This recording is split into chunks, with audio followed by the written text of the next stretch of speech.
disappointed in every one of you. I'm sorry, I don't mean to offend you. I'm disappointed in every one of you. I kiss you on the mouth. No, I'm not cool with that. Just, I'm sorry. One more time. I'm disappointed in every one of you. I mean, I'm dealing with degenerate animals.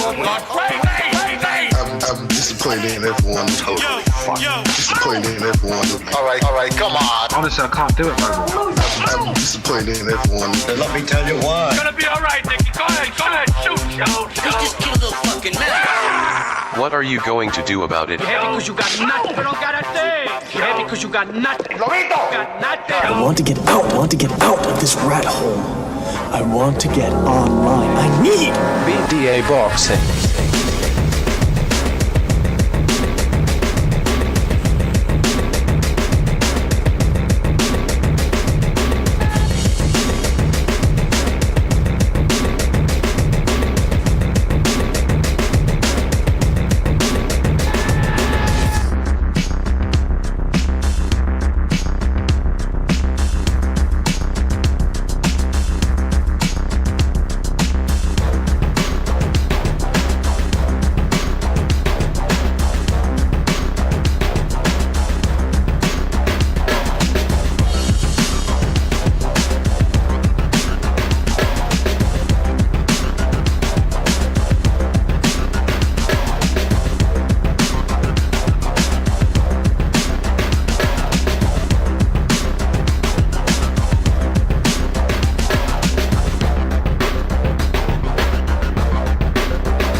Well, welcome everybody to another boxing podcast.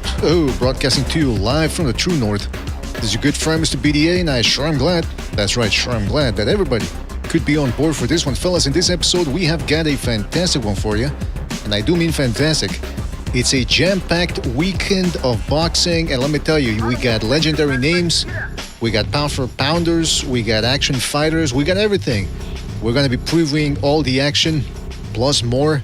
Maybe taking a couple of phone calls later on as well, before or maybe after past 7. I don't know. We'll see how we do it, all right? But it all depends on you. It all depends on you. How many people hit that like? How many people subscribe? How many people keep on the gravy train rolling, as it were? Depends on you, fellas. I don't know. I don't know what to tell you. But listen, fellas.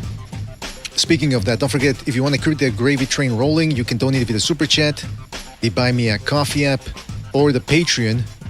So you can do it that way. But the most important thing, like I keep saying, subscribe, hit that thumbs up button, keep the dream alive. That's what I say. All right. And speaking of the initiated, let's give a big shout out to everybody in the chat. I'm talking about Super Anderson Aldo, Triple X, Baron Evola, Knockout Ned, King Bucho. We got Quick Sloth, Sam Rando, El Único Cocho, Sei Soda, Baron Evola, Knockout Ned, Grim Reaper, and many more people to come, I'm sure. Fellas, thank you for joining us. Really appreciate it. All right, listen. We've got a lot of action coming up this Saturday, as I mentioned earlier. And it's really going to be a little bit of, can you keep up with the action? It's not about, for me, it's not about whether I can keep up with it. It's whether somebody can slow me down. Isn't that right, Bucho? You're on the same boat as I am, aren't you? Yes, I am. Great weekend, a lot of fights. I forgot about the Pacquiao fight. We have Pacquiao coming back. Well, therein lies, let's just get into the financials right off the bat. Therein lies the problem, because we got 2 pay-per-views on one day. I don't know how it is for people in the rest of the world, but over here in Canada, we got to pay for the Usyk Dubois fight on the Zone. Now, that's already been paid for when we bought the package there for the, what was it, the last week? For Hamza Shidaz versus Berlanga. At the same time, we paid for the Usyk one, so that's, you get 20% off. So that's done and done with. Well, I'm not buying the PBC one. It's, I just checked it out earlier, Bucho. It's $79.99. $79.99.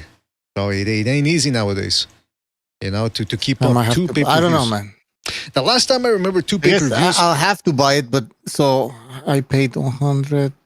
So it's going to be like almost $200. Jeez, Luis. I At the end of the remember day. when it comes to competing pay-per-views, the last time I remember having to choose, because I don't know if I'm going to be, again, I guess I'm going to have to because we got a show here to do, but the last time I remember one where you said, man, how am I going to pull this off? Because you also have main events starting at the same time, was Hopkins versus Tarver, and at the same time they had Cotto versus Malignaggi on the top ranked card. So it's not just, okay, you're going to buy it, but can you watch it at the same time? Because that's the other problem. Let's say you buy the pay-per-view for the Pacquiao one. Well, if the main events overlap... no, excuse me. What am I talking about? The Dubois versus Usyk, the rematch, that's in England, so it's not going to overlap. But it will overlap with the Jesse Bam Rodriguez, because, again, we got 3 cards this Saturday. From England, 5:30 p.m. Eastern Time, our neck of the woods here on the east side, on the East Coast, we're going to be watching Dubois and Usyk at about 5:30 p.m. Eastern Time. Then at night, the main event for Bam Rodriguez, they say it's going to start at 10:45 maybe. And the Pacquiao Barrios main event usually starts over there in Vegas, where it's at 11 or something like that. So they might not overlap, but you just never know. There's going to be fights that will overlap. So I don't know.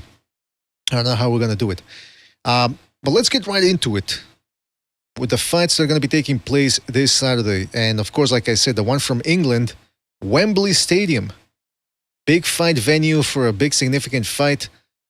We've got Alexander Usyk in a highly compelling rematch against Daniel Dubois.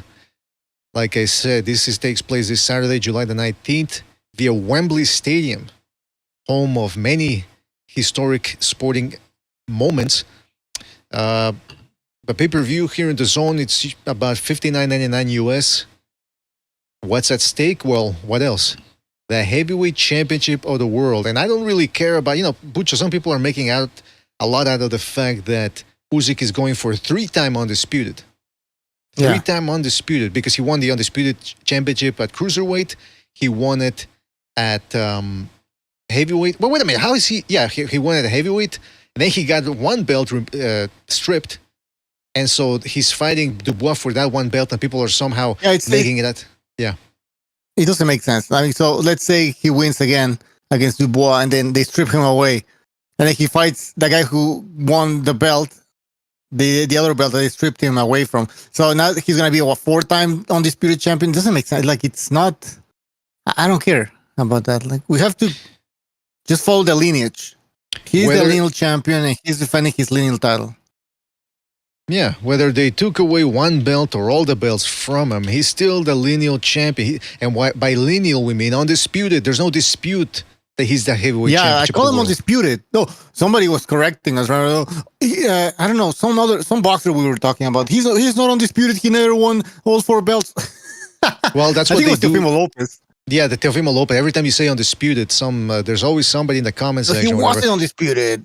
He wasn't undisputed. Like, yeah, he fought Lomachenko. What the fuck? What more did you want him to do? Oh, he didn't fight Haney.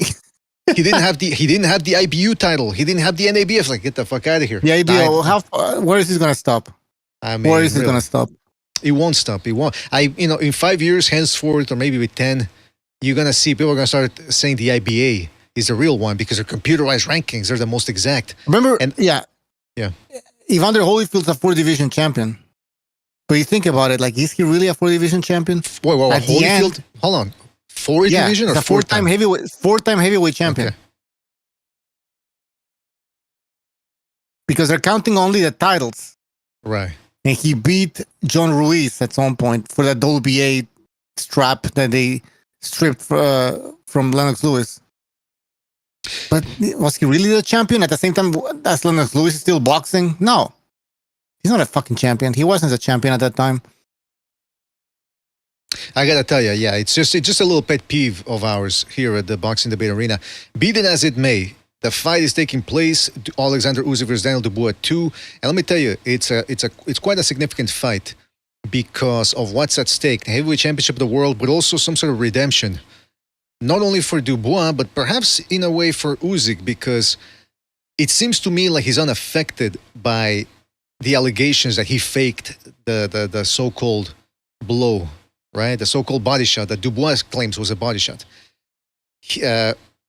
we can go round and round about was it low, wasn't it a legit punch, whatever. They're going to do it again. And if Dubois, if he gets his mind out of the gutter with the whole by any means necessary talk, he should be going to the body then. And he should legitimately be able to drop Usyk again. Because again, the story on Usyk is that supposedly he's weak to the body. He's weak to the body. Even though no one's managed to stop him yet to the body, somehow he's weak.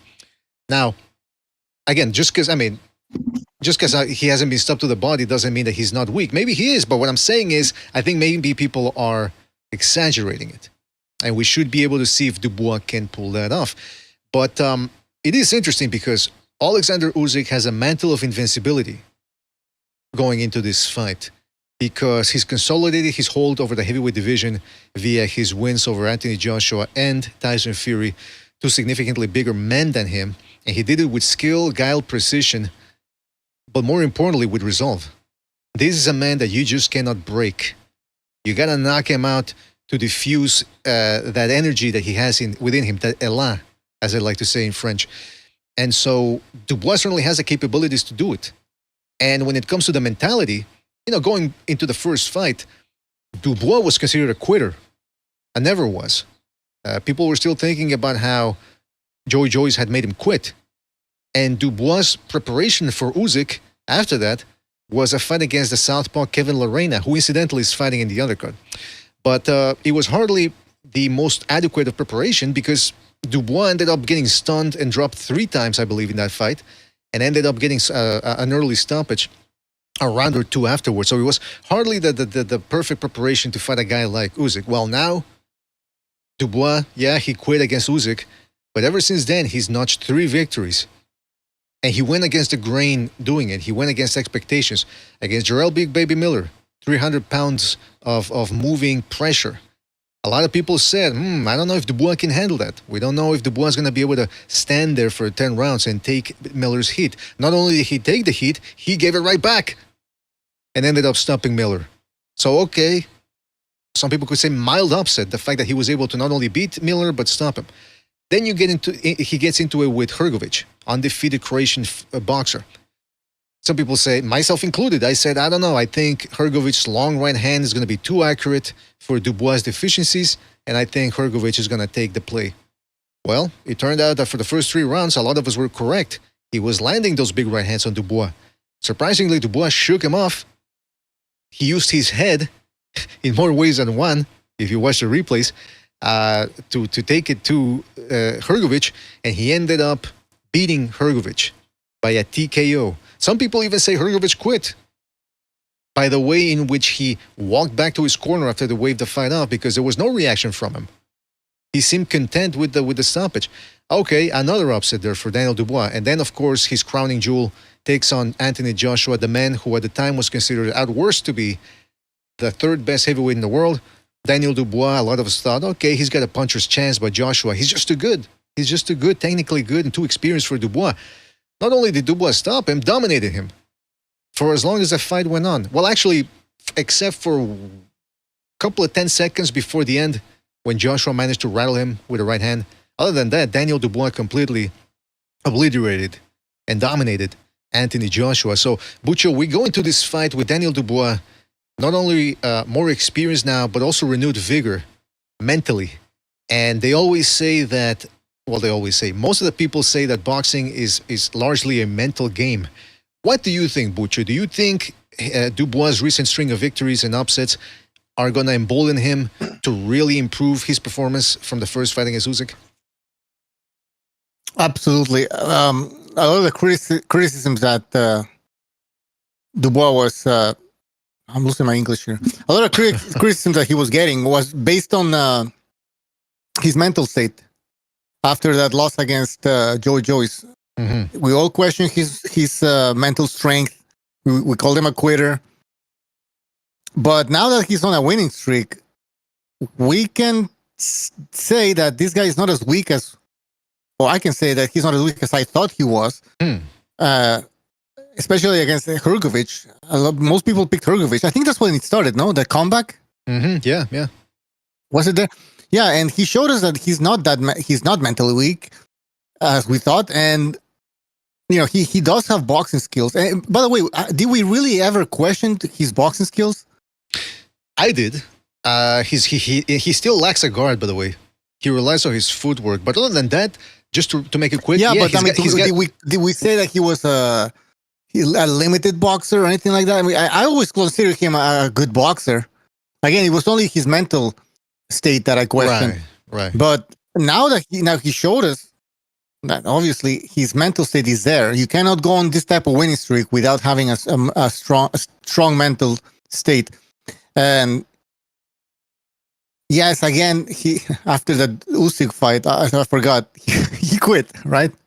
So there was two instances where he showed us that he was mentally weak. But again, the comeback has changed everything, and he's coming into this fight.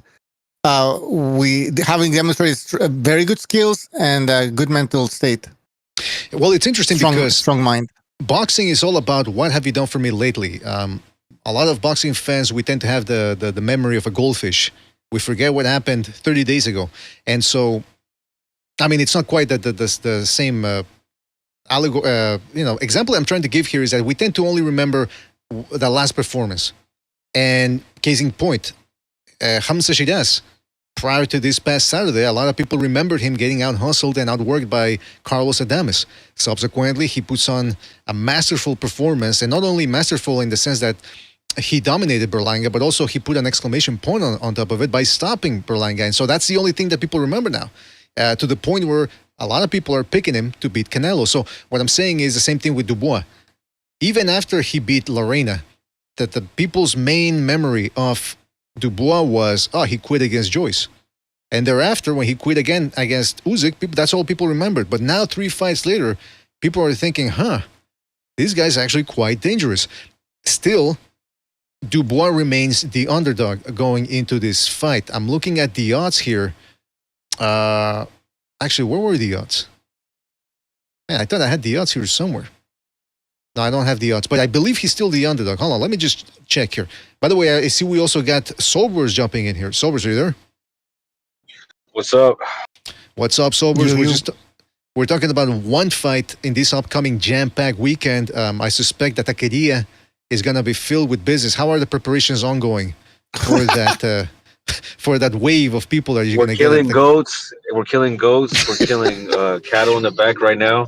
We even got a few cats and dogs for the Asian persuasion. If they want to come on. There will be orange chicken. You know what I'm saying? And sweet and sour. People, Knockout Ned in the chat says, call ICE on Sobers. Yeah, watch out for the ICE agents, Sobers. They're gonna be circling like sharks around La Taqueria, just grabbing people as they go out. Trying to snatch people coming out with a handful of tacos. Exactly. But what are you expecting between Dubois and Usyk, which is just one fight of this jam-packed weekend? Are you expecting a good fight, and how much of a chance do you give Dubois of pulling the upset? I predict pain. I think everything that Dubois has been doing up to the lead up to this fight is he's been trying to get in Usyk's head. He's been trying to, poke and prod him, get reactions out of him. And I think Usyk's crazy, bro. He's kind of thrown off, right? So I don't think that egging him on or pissing him off is a good idea before the fight. I think you should try to maybe do the Manny Pacquiao. He's a very good fighter. I respect him a lot. He's one of the best fighters in the world. I just went there to do my job. You know what I mean? Just be a nice guy. And then when you get in there, you try to kill him. You know what I'm saying? That's how Manny Pacquiao would handle it, right? So absolutely. I don't know. I think, I don't know. You're getting a psychopath angry. So I would try to go about it a different way. And I think Usyk's gonna knock him out. I think he's really gonna try to hurt him. He's really gonna try to beat him up. Because you see Usyk, he's kind of a goofy, smiley, always laughing and joking kind of guy. He kind of reminds me of myself. He's always laughing and joking, but underneath that, there's a sadistic side where he likes inflicting pain on people, and you don't want to wake that up. Don't want to wake that up. I like how Sobers compares himself to one of the greatest boxers of our generation. Christian, blue eyes. But Dubois kind of retarded, though. I don't think Dubois understands what he's doing. He didn't work the first time. Definitely not gonna work the second time. He's pushing Usyk in the press conferences, in the face-offs. Now he's barking at him. I don't know if you guys saw him. They were doing a face-off. Like, I don't know. So, like, what do you think is gonna? If you're Dubois, what are you thinking? Do you think that's gonna help in any way? You're gonna all of a sudden scare the guy who fucking stopped you? Maybe not scare him, but maybe try to get him into a firefight where you can catch him on the inside because he's like bigger and heavier. Yeah, but that could be. I just don't feel like Usyk's gonna fall for that.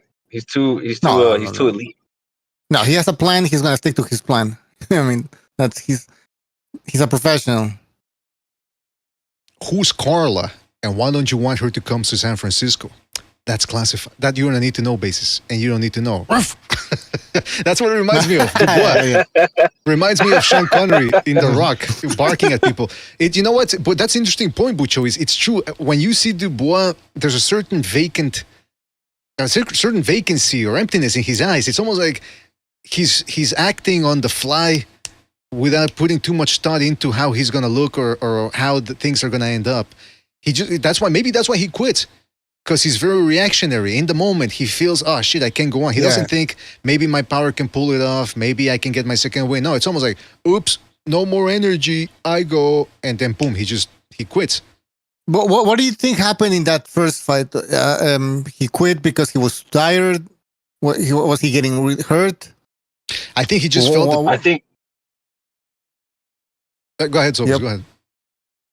Oh, I'll just say I think he just has that in him. I just think he has that quit in him. He showed it against Joe Joyce, and you get a broken orbital bone. That's like a pain threshold kind of thing. And if you can bite down on your mouthpiece and really suck it up, there's not too much shame in saying, if your eye shattered, you quit. But there's a lot of fighters who don't quit and they fight through that, right? So that there is. These guys, it's abnormal to expect that from them, but to be a world champion, you have to be abnormal. Exactly. So him just him doing those kind of little things like that Usyk would fight with through a broken orbital. That's what I think. You know what I mean? So he just has that quit in him, and Usyk doesn't. And we've seen it out of Dubois more than once, and I just think we'll see it again. I mean, Usyk's the one who made him quit. He dropped him with the jab. And the guy, he didn't even look particularly hurt. He just looked like he had enough. Well, wouldn't it be ironic if Dubois ends up making Usyk quit? What? It would be ironic if Dubois ends up making Usyk quit. Usyk, the guy that we've seen. How old is Usyk? About to be 38. I think he's already 38 or about to be. Let me just check. Yeah, because I was asking people in the chat. I was saying people in the chat, like, he's getting old. He's 38. Yeah. He's 38, yeah. I mean, we haven't seen his age yet inside the ring, but all these people, they always say how a boxer can change overnight from one fight to the next. They can become really old or show their age. But it could be this one. Well, I mean, it is a significant factor because you look at the age difference here. Dubois is 27, and Usyk is an abnormal heavyweight, whereas most heavyweights can extend their career via their punching power. Usyk is different in the sense that he doesn't rely on punching power. He relies on speed, reflexes, and stamina. All three things, by the way, only get worse with age. They only decrease with age. So, we've seen boxers before get old overnight, but it's very rare. Usyk, we know, maintains himself in impeccable shape. Like I said earlier, he's one of the strongest mental fighters in the game, one of the strongest wills, resolve, whatever you want to call it. He's just unshakable in his resolve. And so it's going to take... If you're Dubois, then do you try to take advantage of this? The fact that Usyk's 38, do you try to test Usyk's age in a way? Like, Absolutely. Do you fight differently? Because if you're fighting from the outside, then you're not really pushing Usyk. I think to the edge. You need to fucking maybe pressure him. Try to do a little bit of what Derek Chisora was doing against Dubois. Use your weight. Make him feel old. Well, first of all, I don't even know if he can fight that way. People say that. People say that. It's like, well, ever since Usyk made his foray into the heavyweight division, people have said, hey, you have to fight him like Chisora. Fury had the ability to do so, we thought, going into the rematch, right? And he tried to do it. He couldn't catch Usyk. So Usyk is still quite the rabbit, as Fury called him, that he has to be, or when he needs to, that he can be when he needs to be. But I think Dubois can pull it off. Because, I mean, if he tried, I don't know, we never seen him do this before, but just because of his the size of his size and the way he boxes, he has pretty good fundamentals. And if you look at Fury, this guy, he's like a freak. He has long ass fucking arms, 6'9". You know when he was trying to uppercut on the inside, he was wide open. So I think Dubois is more tight. He's tight. You know, you like that word, right? Tight. So he's tight on the inside there, and exactly, Dubois is tight, and I think he can, land some good shots on the inside. Every muscle must be tight. Tight. He's not a bad boxer. Yeah. Dubois is not a bad boxer. He's like a fencer. Is that what you call fencing? The guy who fences? Sure. He's kind of a fencer. Yeah. Everything tight. Yeah, you know what? It's interesting, man, because I'll say this. But by the way, let me read a super chat here, and then I want to piggyback off what you're saying there, Bucho. Shout out to Jin Ryu Jr. 33 for his contribution with the super chat. He says, "Salute BDA and Bucho." He forgot to say Sobers, but we won't hold it against him. He says, "I think Usyk still has enough to beat Dubois. I don't trust Triple D, who looks like he eats crayons. Some shekels for the prosties." All right, for the prosties. He says some shekels for the prosties. I mean, come on, man. I don't pay, and I'm on the true path of the Crimson Cross, so I don't even need what you're suggesting there at the end, Jin Ryu. But shout out to you, man. Thank you for your contribution. Really appreciate it. Obviously, yeah, I think Usyk still has a lot. But just to go back to what Jin Ryu and Bucho are saying in regards to, well, how much does Usyk have left? Let's keep things into perspective here. Usyk had a long amateur career, and he was fighting at the highest level of that amateur career. World Championships, Olympics, you name it. He goes to the professional ranks. He's fast-tracked into a championship. He didn't have 25, 30 fights, developmental fights before he moved up to the championship level. He went in there right off the bat. Wins the Cruiserweight Championship of the world. Beats everybody in the division. Moves up to heavyweight in 2019. And starting with the Chisora fight in 2020, he's had to... People think that Dubois just... A lot of people seem to be under the impression that all Usyk has to do to win is show up. And that's it. Doesn't matter if he's trying, if he's playing around. He's going to win because he's that good. No. This dude is pushing his body to the limits. If you look at him fight against these guys, these fucking behemoths, first of all. But by the way, to prepare to fight these behemoths, he has to spar a lot. He has to spar these leviathans. That takes a lot out of you. That's number one. Number two, the way he's fighting them. Constant movement, constant feinting, in and out, punching, taking blows from bigger guys. That ends up accumulating. And he's 38 years old. That's why I wouldn't be surprised if you have one of these days he grows old overnight. And the other thing is this, if you watch that first Dubois fight, and I've watched it a good number of times, Dubois' punches, he's letting his hands go. His punches are missing by an inch, and they're going by fast. They're heavy and fast. And I remember a guy described it 20-something years ago when Vernon Forrest beat Shane Mosley in the first fight. A guy on the internet described it as Vernon Forrest was throwing flying bricks that night. And that always stuck in my mind, that description of, the punches, flying bricks, dangerous, whizzing by you. That's what Dubois' punches look like to me. So what I'm trying to illustrate here is that Usyk is going to have to be on point, as he always is, against these bigger guys. Because one wrong move, and I don't think I'm exaggerating, I'm not saying one punch is going to knock him out cold. That seldom happens to a guy of his caliber. But it could be enough to discombobulate him, and maybe that damage stays with him for 2-3 rounds. And maybe he's unable to shake it off, and that changes the course of the fight. Yeah, listen, Usyk, in every heavyweight fight that I've seen him in, he's always working at over 100%, if that even is possible. You know what I mean? He cannot be relaxed because he's fighting bigger guys. He has to compensate. So he's like if you watch Dragon Ball, he has to get to the Super Saiyan level. So we're watching Super Saiyan, Super Usyk. That's how he needs to stay at the super level. And even against Dubois, it wasn't an easy fight. Everybody's like, he dominated the whole fight, and then it was an easy win because then Dubois quit. But that guy was like, Usyk was trying. Like, I don't know if I'm explaining myself correctly. He wasn't just having an easy day, an easy fight. No, absolutely. You're right.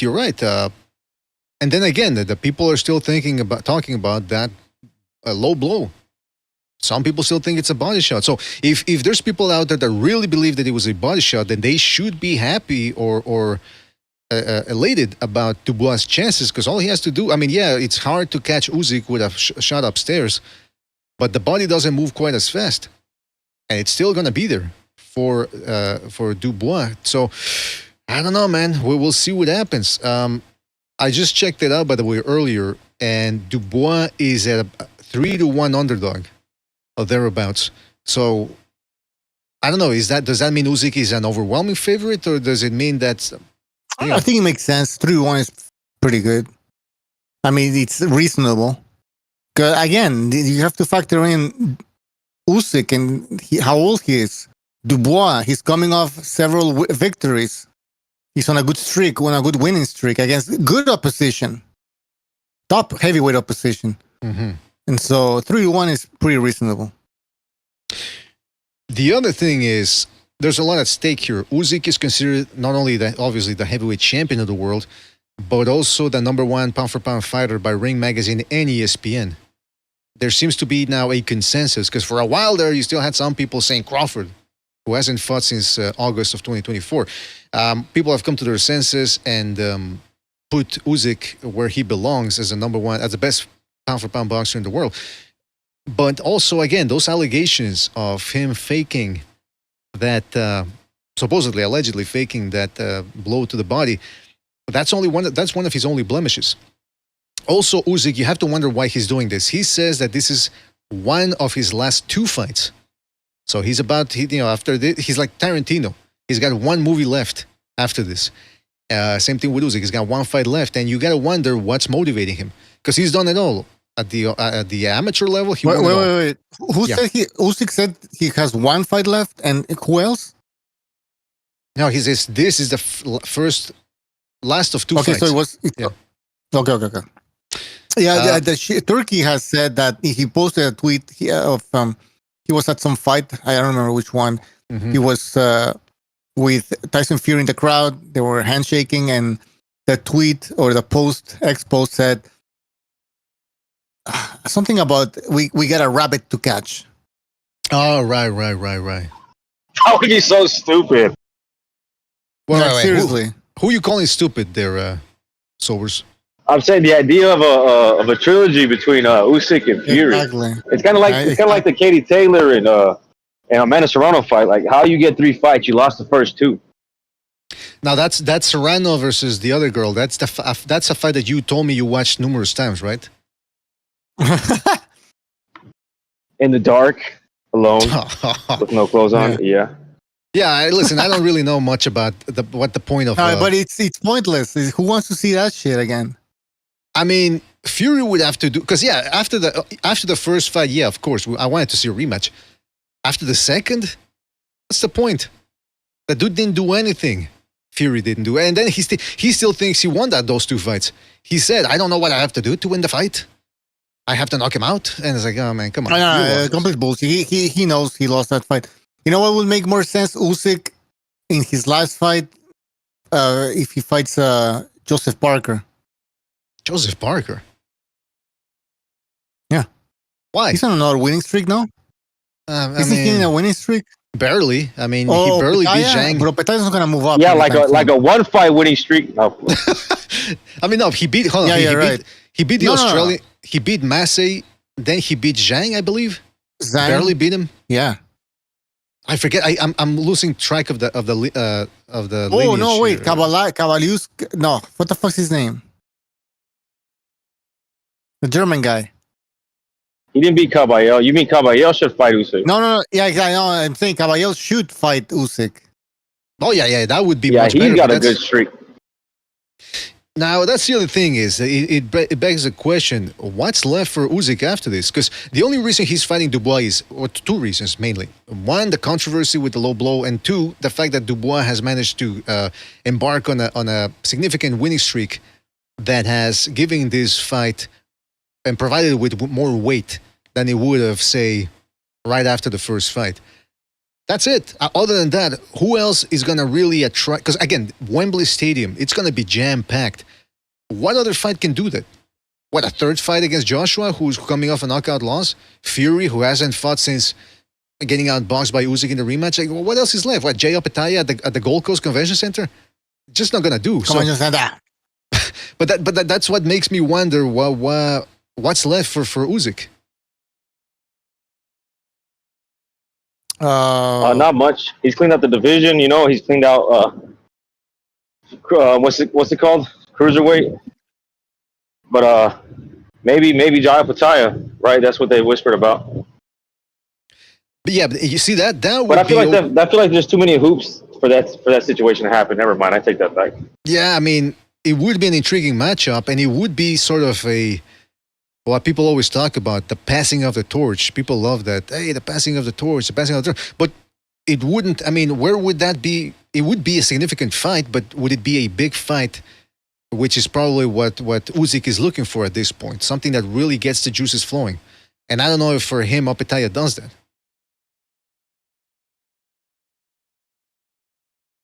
I don't know what he's fighting. He's fighting for what? For money or for legacy?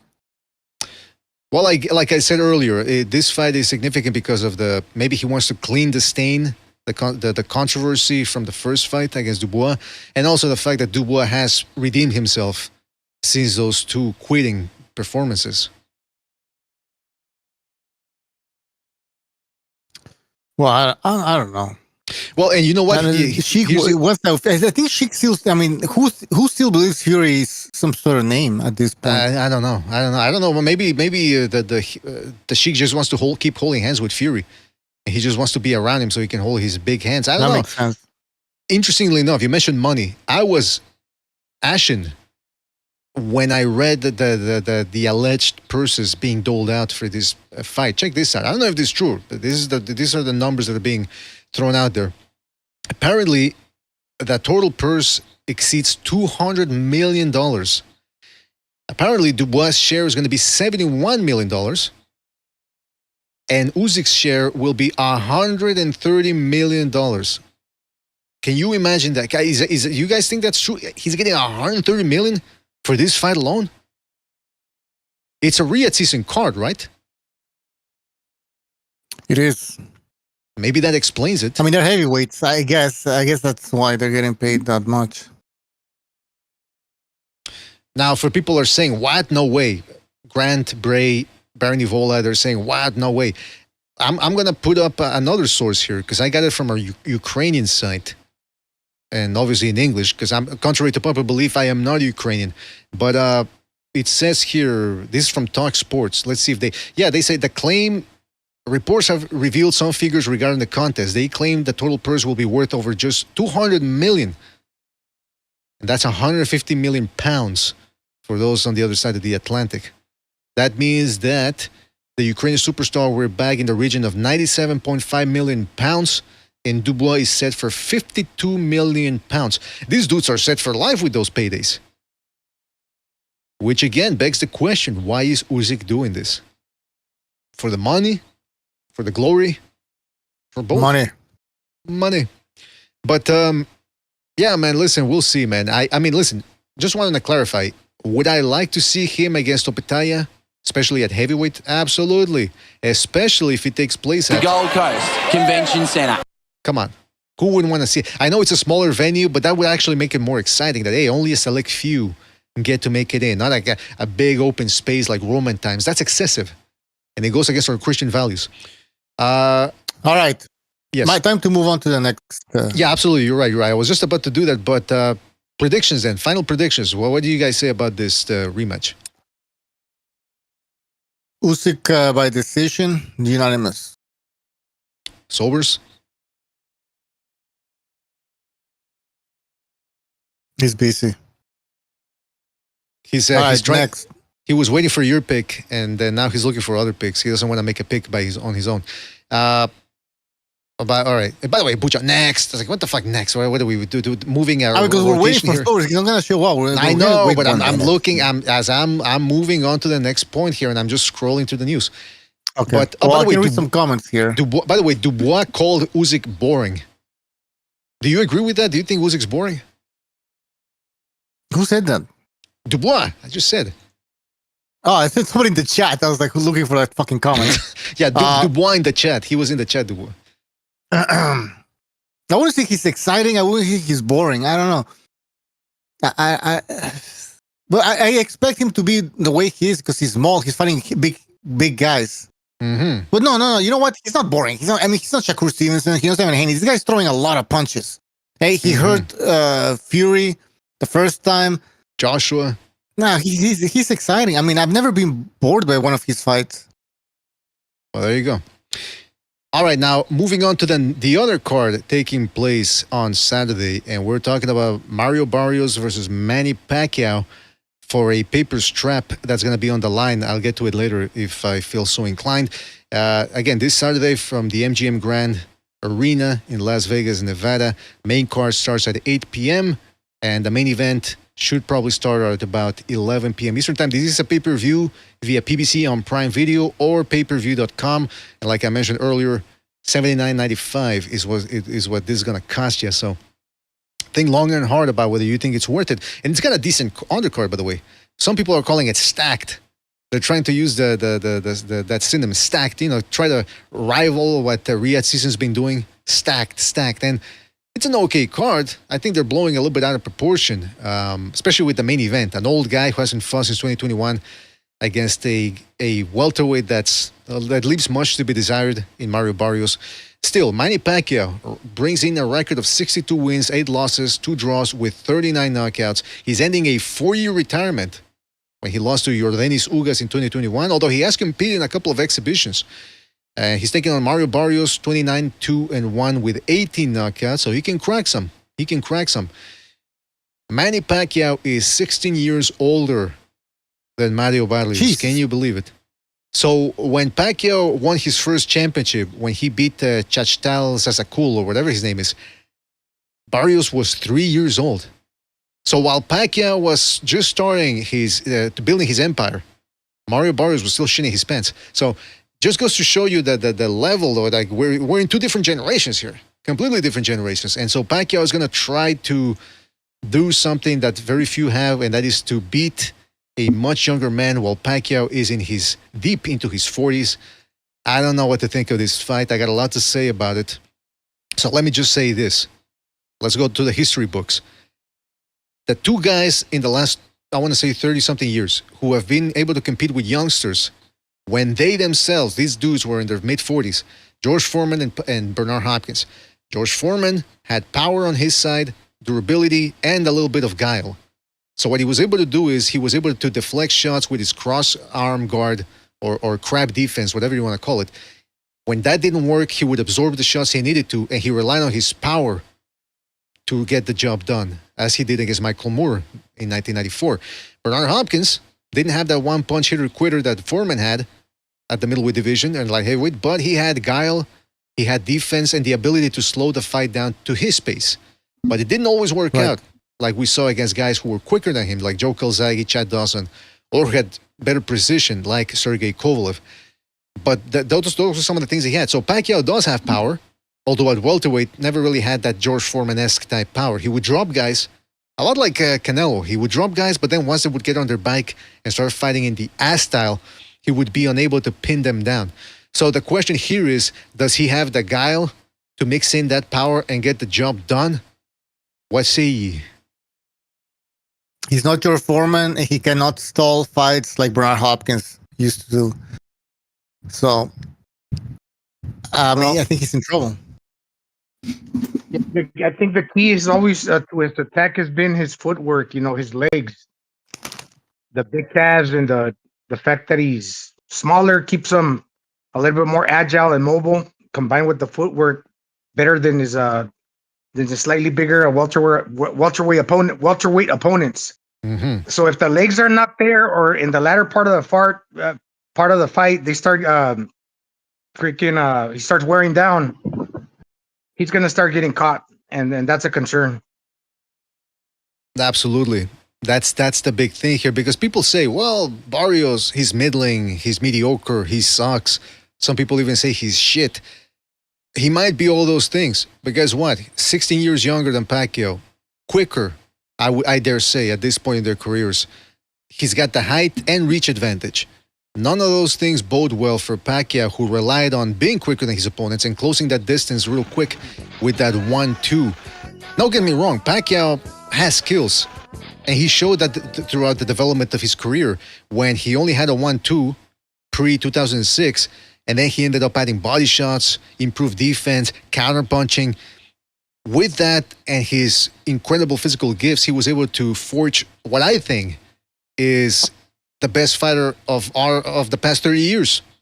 I think he edges Floyd Mayweather based on all the accomplishments that he had, and based on the fact that he started off at a completely different weight class as well. But now, again, stylistically, I don't know if he's going to be able to catch Barrios. Again, what do you guys think? Well, there's a rule about combat sport, right? And one of those rules are that once you pass it, you should never be competing. Generally speaking, I'm not saying this all the time. There's exceptions to the rule. Generally speaking, you should not be competing with men in their prime, right? The only time you should be fighting them is if you have no other choice. You got to defend yourself. So a guy like Pacquiao is way past his prime. He's old. And what is he, 47? 48? 45. 46. 46. Yeah. Okay, 46. So he's past it. And they also take that he's had a lot of fights. He's got a lot of wear and tear, and he hasn't fought in over years.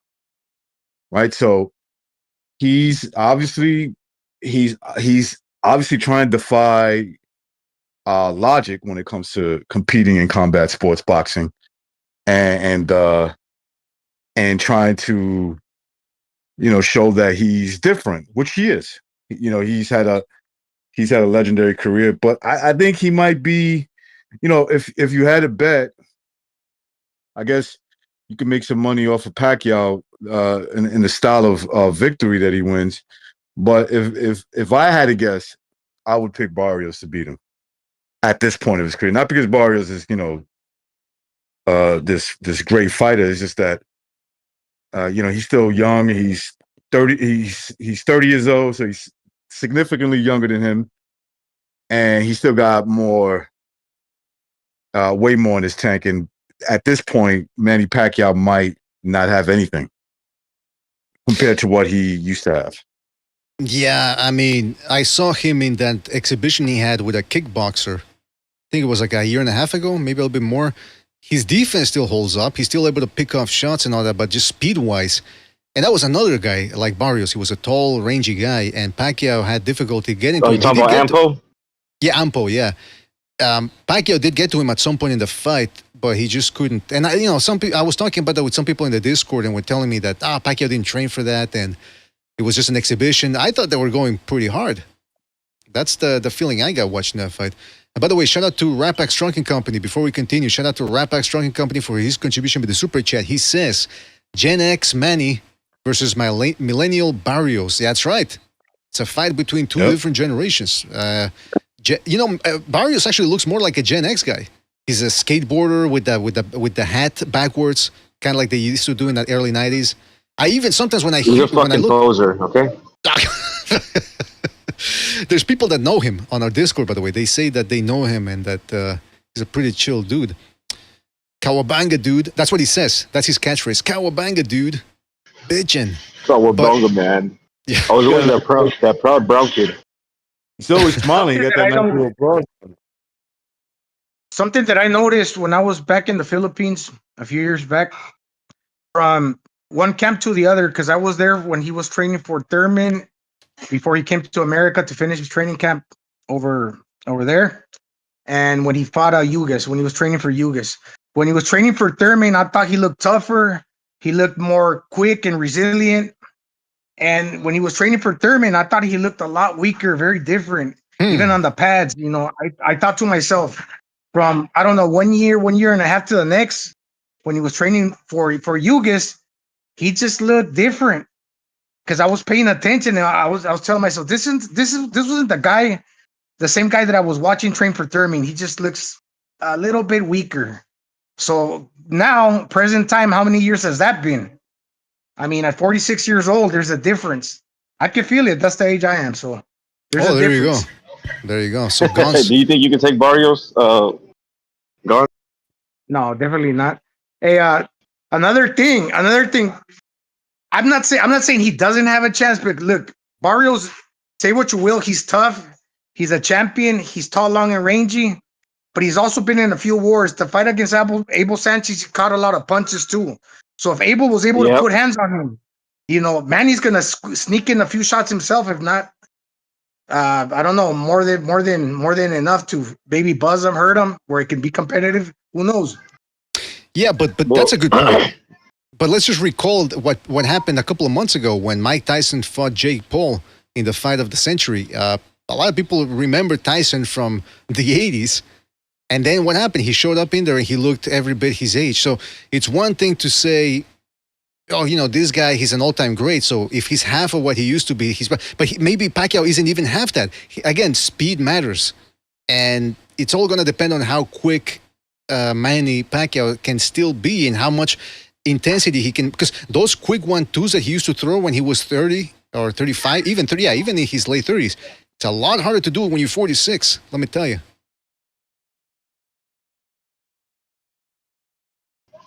Yeah, this fight will be the chance for Barty to prove he really is Mexica. You know, like he likes to false claim a lot, coming in with those pink little Aztec frills and shit, looking like one of those lizards, looking like one of those fruity lizards from Jurassic Park. You know what I mean? But yeah, Manny Pacquiao made his money, made his bones off beating Mexicans. He made his fame off that. So now it will really be Barrios' time to, you know, lop his head off and hold it over the crowd and toss it to the Filipinos. You know what I mean? What were you thinking? So this is Barrios' time for real. I'm wondering if Pacquiao can surprise Barrios with anything, because I remember that in the Ugas fight, Ugas, like, he could see everything. He was never really surprised by Pacquiao's speed, like he's in and out.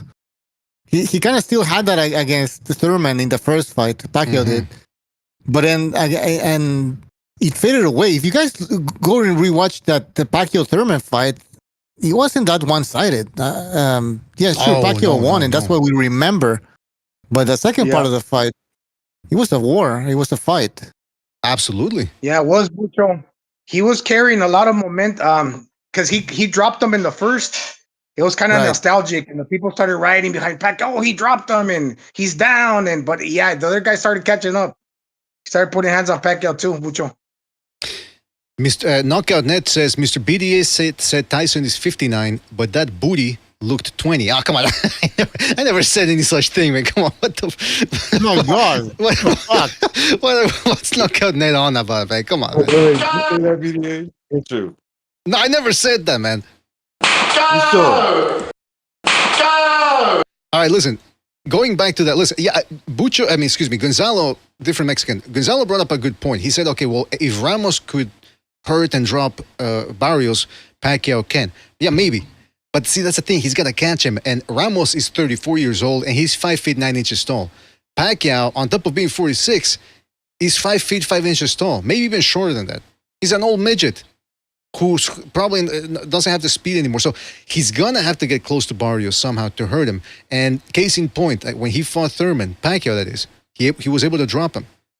And then when he hurt him late in the fight to the body, he just couldn't catch up to Thurman.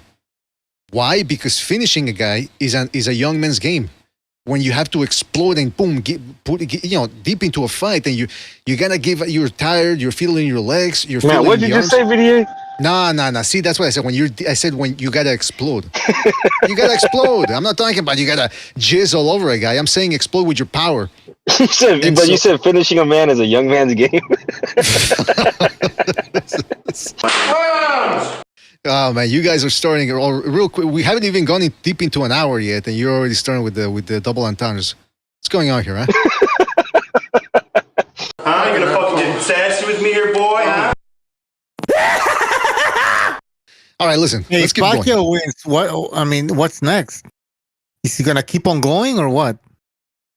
Well, yeah, that's the thing. Some people are already positing that this is another PBC Guatemalan snatch away.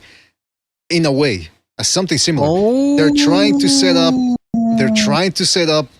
Pacquiao to win so that they can feed him to Tank Davis. Apparently, they're already saying Tank Davis Roach 2 ain't gonna happen because it's too dangerous for Tank. That's the only guy the PBC has that can generate some sort of income for them. Hey, BDA, and not only is he 46, he's gonna be 47 in January. Jeez Louise, come on. And he looks old, by the way. You know, Gonzalo, you said you're the same age. You're baby faced compared to Pacquiao. Pacquiao looks haggard when I see some of his photographs now. That's right. I don't know why. Maybe it's the. so. Do you think it's the stress of everything he has to juggle over there? You know, the politics, the family, the money. I think it's the. I think it's a combination of steroids, right? Oh, wait a minute. And the lack of sex. So, you know, someone like Gone Stay Young. You know. Are you saying Pacquiao is not exploding over anybody? Is that what you're saying? No, definitely not over Jinky. Oh, now wait a minute. Shout out to Rapax Trucking Company for his contribution to the super chat. He says this fight reminds me of Foreman versus Moore. Well, I suppose that's the logical fight to compare it to, but again, there's a couple of stylistic differences here that preclude me from saying that, yeah, it's the same deal. Shout out to Rapax Trucking Company 10-4. By the way, Handsome Mechanic says BDA is on the Epstein list next to Trump. Ah, come on. See what you guys started? I mean, I got a good mind to end this show, by the way. In fact, we're going to end it if I don't see more likes. Where we're at with the likes, sir. Bucho, Where are we at? Let me check. Yeah, why don't you check that for me? We're at 45. 45. No, that's outrageous. You know what? We took it 80. 80. We should end it now, though. Just based off of that? I think we should. It's embarrassing, guys. You're embarrassing us. Yeah, you're embarrassing us. Calm down. The world is watching. If you give us 80 likes, we will release the Epstein files. How's that? No, the Don Maradazos files. Remember he said that people were clowning him for picking Shiraz over Berlanga? I never heard that, by the way. I never heard it. So I want to know. I want to know the names. What? I want to know the names. Not on this channel. That happened on this channel. Madrazo's a drama queen, man. He was over exaggerated. You know what? Recognize. What? You were there, right? When we asked Madrazos' friend, what about the list? And Madrazos, what was he saying? He said, hey, hold on, excuse me. Are you still talking about that? You're still talking about that. Yeah, you still talking about that creep? No, but Recognize does a better impersonation. He goes, yeah, are you still talking about that? He's still talking about that? You got so many great things happening. You sound like a bug. You talking about the Epstein files? The Don Madrazo's files. But what was I going to say? You know, if there's 1,000 fucking perverts in the high elite, I would like to still know who they are. I don't know about exactly. I don't know. I don't understand what's going on here. But yeah, listen, Maybe people need to hit that like, otherwise we're out of here. All right. So Bucho said we're at 46. Listen, get it to 70. Get it to 70. So 24 Fine, people. 70. 24 people. Yeah, 69. We're 55. 55 now. Yeah, 46 like Pacquiao. Hey, one thing I will say, BDA, that's you guys, true. out of the 8 losses that Pacquiao has, you guys know this. He's never been thoroughly like outclassed or anything. Even he's got robbed a few times, or the fights were close. The Ugas fight was close. Freaking Hatton, Bradley won. I've never seen a fight that Pacquiao hasn't been in, and that he's been. I haven't seen one that he's been outclassed in any of them. Are you right? Even the losses, Morales. Yeah, people, you know, the one people I've heard some people say, "Oh, Mayweather schooled him." I'm thinking, I don't think pot shotting dipping below the waist and clinching 50 times per round equals a schooling. So you're right. Pacquiao's never really been decisively taken. Even Ugas after the fight. You know, everyone saw that video of Pacquiao's face swollen after the fight, the day after, when his wife's feeding him soup or porridge or barley. I don't know what it was. But Ugas too, he did a video after the fight. And you see his face. He looks like he was stung by a pack of bees. He didn't walk out of there unscathed either. So, yeah, man, nobody had an easy time. Was that regular? He got jumped. Exactly. I'm saying, he looked like he got jumped by a bunch of Manny Pacquiao fans. Manny Pacquiao, how dare you beat Manny Pacquiao? Pacquiao. What's one fight, BDA, you guys, that Pacquiao's not being clearly? Like, clearly. Well, I mean, listen, he's been knocked out. Right? So I think he's been knocked. I think Morales beat him pretty clean.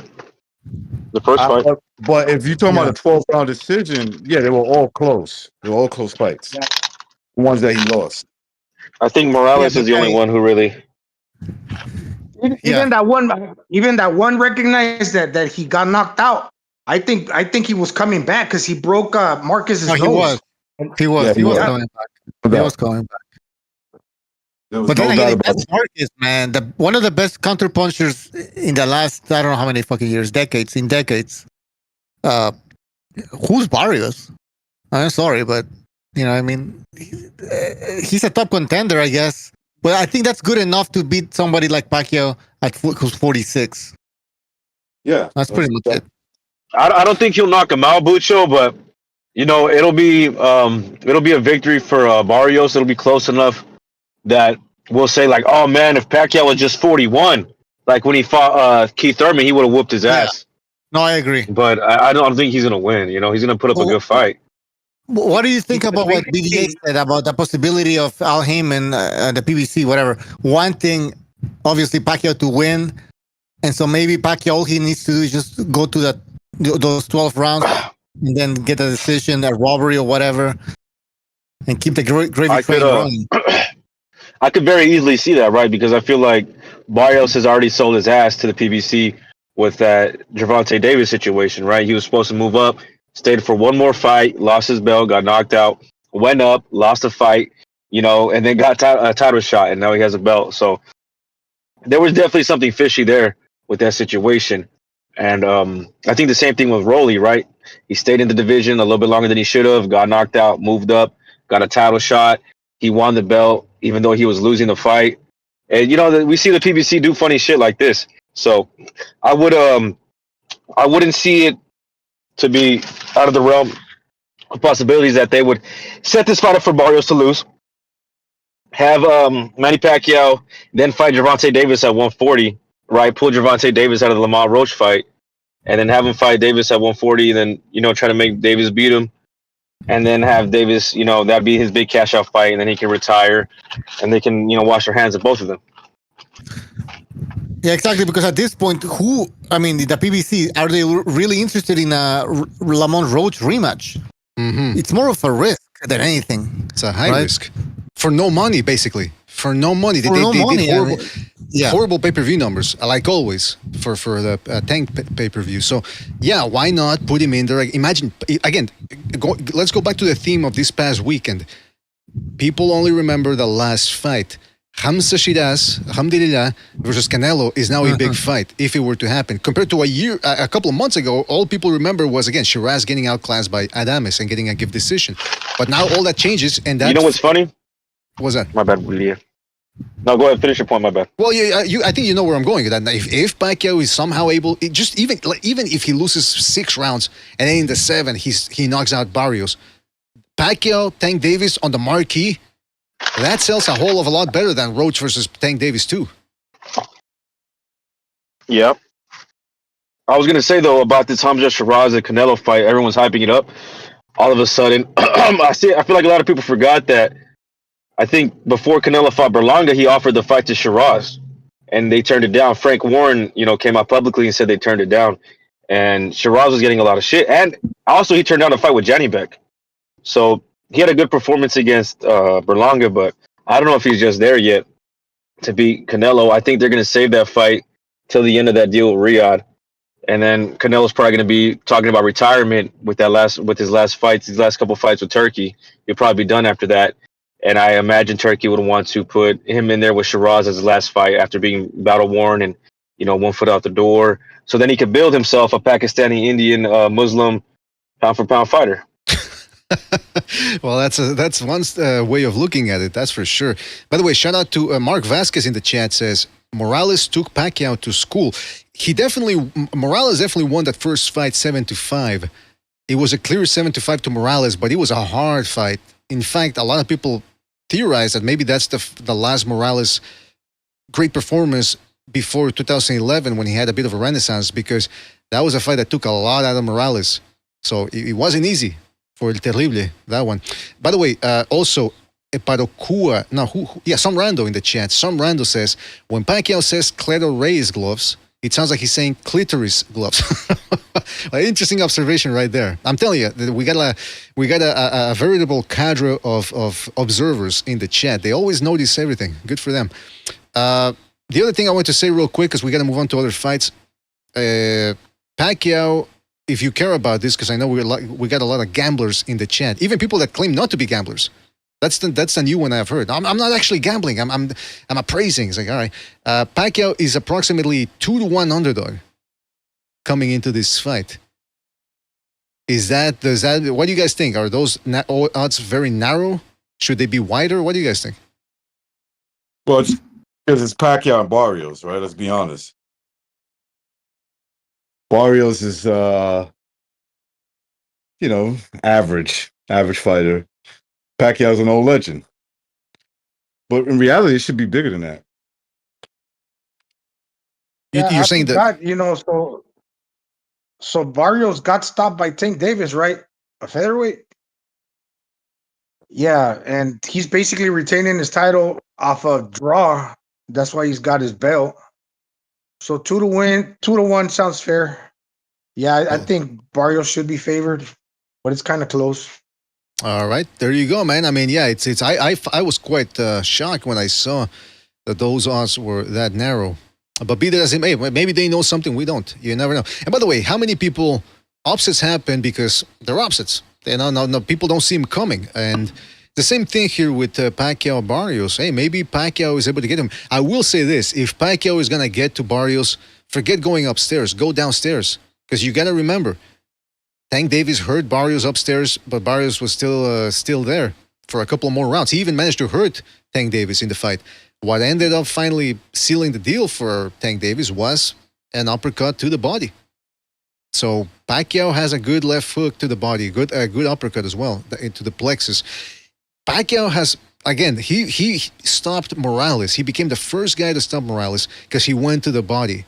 Thereafter, he became too much of a headhunter. Go back to the body. You got those little T-Rex arms, but you still have the power.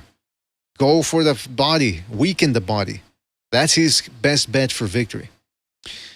Yeah, that's what Marco Antonio Barrera has always said too. Barrera, that what disinflated him was Manny Pacquiao's body punches, that straight to the body, to the solar plexus. Yeah, that was it. That's how he got beat. That's what Barrera admits. Interesting. I didn't know that. Oh, by the way, just another little factoid here for people, or a couple of them rather, are the punch stats. When Pacquiao fought Thurman back in 2019, pre-pandemic, by the way, Pacquiao threw 686 punches. It's quite a lot of punches. Again, the thing that always made Pacquiao dangerous, other than the power and the speed, is something that I don't think I've ever seen in my lifetime, or I don't think there's any other fighter quite like him, that not only does he have speed and power, he's got volume on top of that. Usually guys who have speed and power, they don't throw that many punches because it takes a lot out of them to throw them fast and hard. Pacquiao, that's what he did. Volume. Against Barrera, the first fight against Barrera, he just never stopped letting those hands go. Quite impressive. And then when he fought Uysk in 2021, he threw 815 shots. That's a 40-year-old man there throwing 815 shots. So he's a genetic freak. He really is a specimen. So at 46, he might still have more than some youngins as it pertains to the ferocity of his attack. But again, will it be enough to beat a taller, longer, quicker guy? Remains to be seen. Don't forget to hit the like, fellas. Hit the like, hit the like, hit the like. Butcher, where are we at with the likes, please? If you could inform me of that. Otherwise, we're out of here, man. We are 64. You know what? 64. At this point, who cares? Give Manny Pacquiao one of the memo shakes. Yeah, why not? Give him the memo shake. Give him the snack protocol. Put him on the snack protocol. Get him on Get him on both. Get him on both those motherfuckers. Why not? He deserves it. If anybody out there deserves some of that extra juice, should be Manny Pacquiao. Why not? But yeah, hit that like, fellas. Hit that like, hit that like, hit that like, or we might end up hitting you from behind, if you know what I mean. Listen. What? No, I'm kidding. I'm not threatening to sexually assault people. Come on now. No Diddy. Hey, by the way, are we still allowed to say no Diddy now that he's been acquitted, or are we gonna get sued or something? We can say it. We can say it. Definitely Right. can say it. Did you check with Shapiro or? I talked to Shapiro, yeah. There you go. He charged you, huh? No, it's definitely no Diddy. I mean, Well, the only thing is that he didn't get convicted for being sex trafficker, but he's still he's still a pervert. Yeah. I mean, he still had all the baby oil. That's a good point. That's a good point you guys are bringing up. You're right. Eparokua says BDA deeding the competition. Yeah, that's going to be the new one. No BDA. No BD. What was I going to say about? Oh, yeah. Next fight. On the undercard of Pacquiao versus Barrios, or rather Barrios versus Pacquiao, we've got a fight for a 154-pound strap. Another rematch, like Usyk Dubois. A lot of controversy in that one too, or some controversy rather. We got Sebastian Fundora taking on Tszyu. This is taking place on the undercard of Barrios Pacquiao.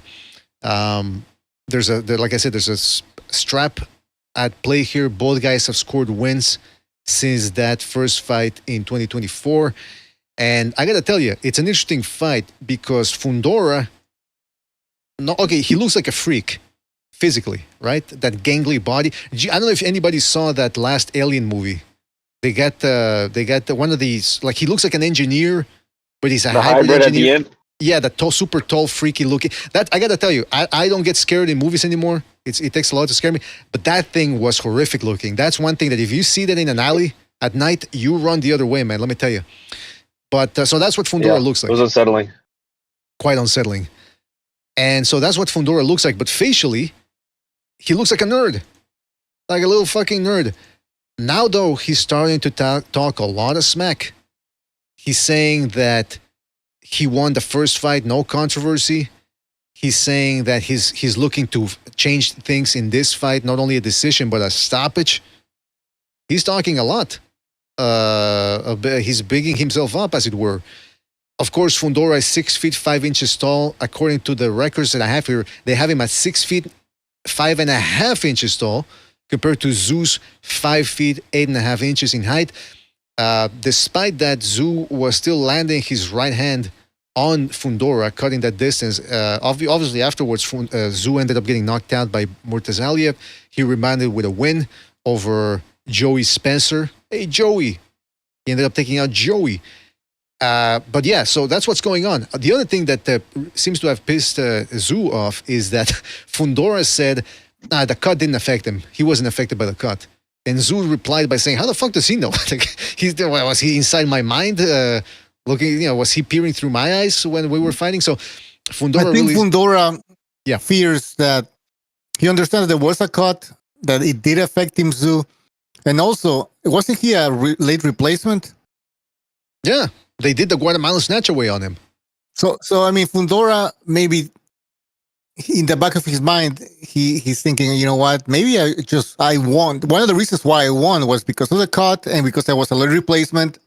Team Tszyu wasn't expecting to fight a guy like me with, my dimensions, physical dimensions. Maybe this time he's going to be ready. Well, yeah, maybe he wasn't saying it so much to the reporters as he was saying it to himself. That makes sense. That makes sense. Trying to convince himself that he didn't. Yeah, exactly. Yeah. He didn't get lucky. The hell, Sobers? Are you in Vietnam or something? What the? I heard some whistling there, like a traffic cop in the streets of Saigon or something. What the fuck? We love you a long time. I don't know. How did the cut happened? Was it an elbow? Yes, an elbow. Yeah, the crazy thing is that same thing could happen all over again because Tim That's Tszyu true. doesn't move his head a lot. He's kind of straight up and down, and he likes to get in there in order to land his shots. You know, he just relies on getting in position to land his shots. So that very same thing can happen all over again, in my opinion. Well, I was thinking about that there could be another freak accident of some sort in this one. Right off the bat, I'm telling you, I picked Tszyu in the first fight, and I'm still picking him to win the rematch. But again, this has nothing to do with logic, but I do believe in intuition, sixth sense, whatever you want to call it. Something tells me, like Gonzalo said, that he read my mind. Something else, I foresee some sort of gaffe here, sort of putting another asterisk on this fight. Or maybe even Fundora sort of, you never know. All of a sudden, he hurts Tszyu and stops him with a barrage, and you end up walking away going, the first fight, Tszyu was unlucky, and this time he gets unlucky again, getting caught early and being unable to get away from those. Because again, Tim Tszyu was knocked down early in his career against Tim Wade, I believe was his name. Then Gaucher dropped him, and then we saw what happened against Murtazaliev. So, okay, I know Murtazaliev is a big puncher, but those two other aforementioned guys, not quite the biggest punchers. So Tszyu seems to have too wide a guard, like Gonzalo said, doesn't really move his head. I really like Tszyu's style, by the way. He puts pressure on guys. He puts the pedal to the metal, tries to stop them or at least punish them if the fight goes a distance. But that 2024 year, that was a misfortunate year for him. Quite unlucky. And so let's hope for him that misfortune doesn't continue coming into the rematch. But it should be an interesting fight for sure. Tszyu is approximately a 2-1 favorite. So it just goes to show you, despite losing the first fight to Fundora, despite getting his ass knocked out by Murtazaliev, he's still coming in here as a favorite. So that's insignificant right there. Also, the other thing is I was watching the PBC preview that they did for this fight. Fundora's whole family seems quite, boisterous, I want to say, because they show the family, all right? And they're around the pool. You got Fundora, you got Fundora's sister who looks like him. Fundora's sister looks like him, but with long hair. And then the father's wearing camouflage pants. He's got a bunch of dogs. And he goes, all right, he goes to the cameraman. This is, I don't know what the name was of the dog. Let's call him Julio. This is Julio right here. Julio. If I tell him to kill you, he'll kill you. I go, is that really necessary to say? It's like, we know that dogs are obedient. Why? Well, I don't know. I saw that. I would have told him, is that a threat? Are you threatening me, you short fuck? But of course, the cameraman did no such thing because he's there to do a job. So that combined with Fundora's saying that he's going to stop Tszyu. Oh, here's the other thing that Fundora said. Hold on, let me pull up the quote. Where do I have it? Real quick. Just so people know that I'm not jiving. I'm not lying. This is stuff that I read. Hold on a second. Yeah, so a bloody mess, blah, blah, blah. Okay, so this is what Fundora had to say. Talking a little bit of smack, he says, the only thing that was missing in the first fight was the knockout. But I'll be going for one this time for sure. He's a warrior, a tough guy. Very tough. But unfortunately in boxing, being the tough guy won't get you the win. I tell my dad, the ones I hate are the good ones. And I hate this one. What's he referring to, hate? Is he talking about Tszyu? Does he hate Tszyu? And if that's the case, why? Also, by the way, when he says this quote here, he's a warrior. This sounds like a Donald Trump tweet, the way he repeats things. He's a warrior, a tough guy, very tough, very tough. But unfortunately in boxing... He's a warrior. Yeah, that sounds like the Trumpian type of tweet, the way he repeats things there. He's a very tough guy. Well, that's how what's the name wanted to be, right? Isn't that how De La Hoya said? I just wanted to be a warrior. When did he say that? I think when he fought Vargas. Ah, man, I don't remember that quote. All right, real quick then. So, predictions for Fundora Tszyu 2. What do you guys have? Who do you guys have winning this rematch? Fuck. I don't know. Oh, come on. All right, let me ask you this then. Let me ask you this. Do you agree, do you concur with Gonzalo that there's a feeling that something could go wrong again in terms of headbutt? Yeah, it's going to be kind of similar. unless Sultan tries to fight in a cleaner way, like from the outside a little bit more, really extend on those punches, not get caught up in that phone booth type of shit. Sloppy fight. Now, can he do it? I don't know. But like Gonzalo said, he doesn't really move his head. And you guys were saying the elbow was the cause of that cut. I don't know, man. To be honest, it's a close fight. It's a close fight.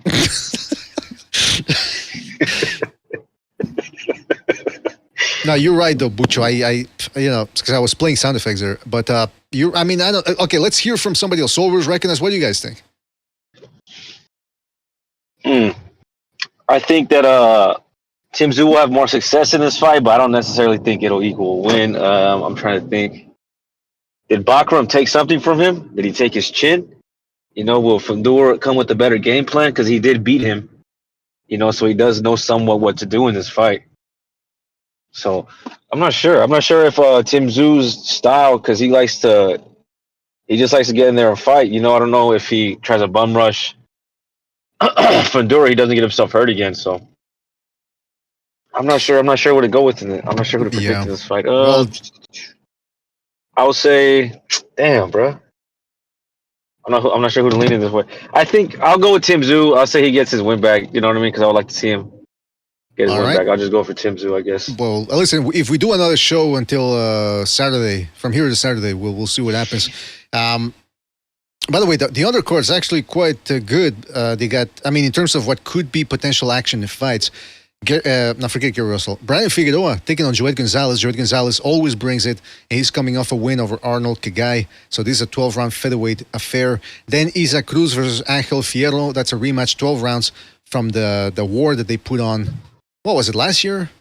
Or earlier this year? I forget, but that was a good one. Think about it, though. You got Barrios in the main event. Fundora. You got Cruz, Fierro, Figueroa, Gonzalez. That's an all-Mexican affair here. The PBC, I guess they ran out of other names. Now they got to pack it with the Mexicans to hope that the Mexicans bail them out and make this pay-per-view a success. That plus Manny Pacquiao, obviously. So, interesting move from the PBC. I never thought I'd live to see it. What else we got? Hey, don't forget to hit the like. Hit the like. Really helps us out. Bucho, where are we at with the likes?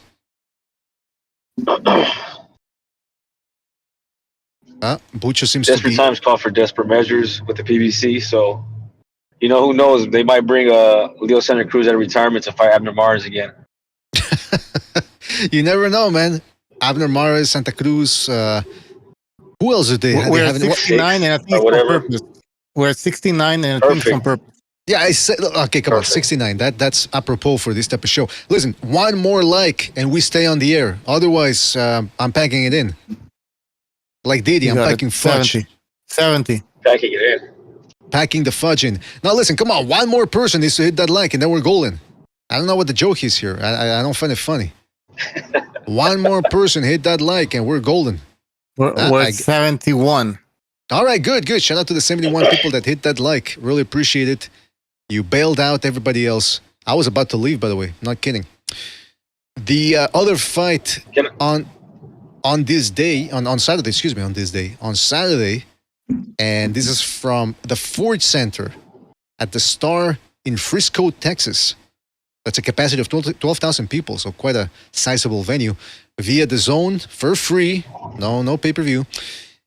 We've got Jesse Bam Rodriguez, one of the best pound-for-pound fighters on the planet, 21-0 with 14 knockouts, undefeated, taking on Pumelele Kahu out of South Africa. And I gotta tell you, Kahu, apparently he's got a belt, so this is considered a unification bout. Kafu's record stands at 11-0 with 3 draws and 8 knockouts. He's coming off a win over Kosei Tanaka, which I believe was a split decision back in October 2024. That was an interesting fight. It showed that Kahu can stand in there against a quick fighter who brought a lot of pressure. Kahu managed to drop Tanaka, and they went the distance. And like I said, ended up getting himself a split decision. He steps up to a whole other level here against Jesse Bam Rodriguez. The interesting thing about this fight, by the way, is that Rodriguez already has a fight announced in that mega card in late November. It's on the undercard of Benavides versus Yardy. And he's already set to take on El Pumita Martinez, which is going to be another dangerous fight. But a lot of people are saying that this is, they're just, they're overlooking it. Like, all he has to do is get past Kahu to get that. Yeah, I don't know. Kahu's a dangerous guy. He's quick. He can fight long range, mid range, up close. He's got a dangerous right hand. He's taller than Bam Rodriguez, and I'm going to get to why that's significant. I don't know if this is such an easy fight for Bam Rodriguez.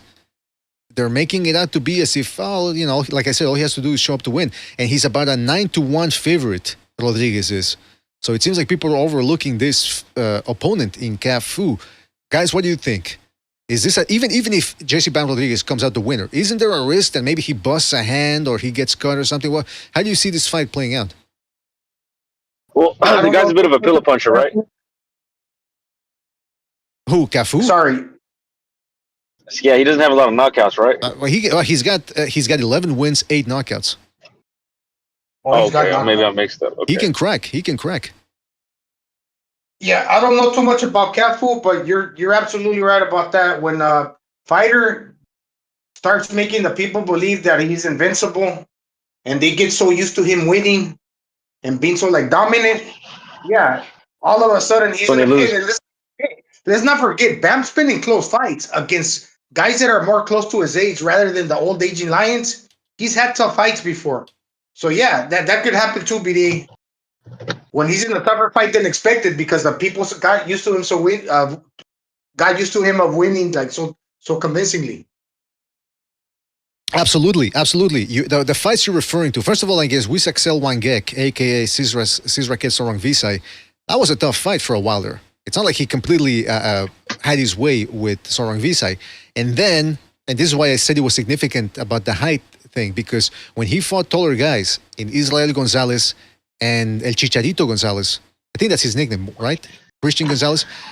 He struggled in those fights. Yeah. He didn't look quite as invincible as he had against, or as he ended up looking against Sonny Edwards or an old Gallo Estrada. In fact, Christian Gonzalez fractured his jaw, which kept Bam out of commission for quite a while. So, to me, Rodriguez is one of my favorite fighters. I like the fight that he has, the new. Out of any other current young fighter right now, he's the closest to Lomachenko. Southpaw stance, power jab, puts pressure, in and out movement. I like it.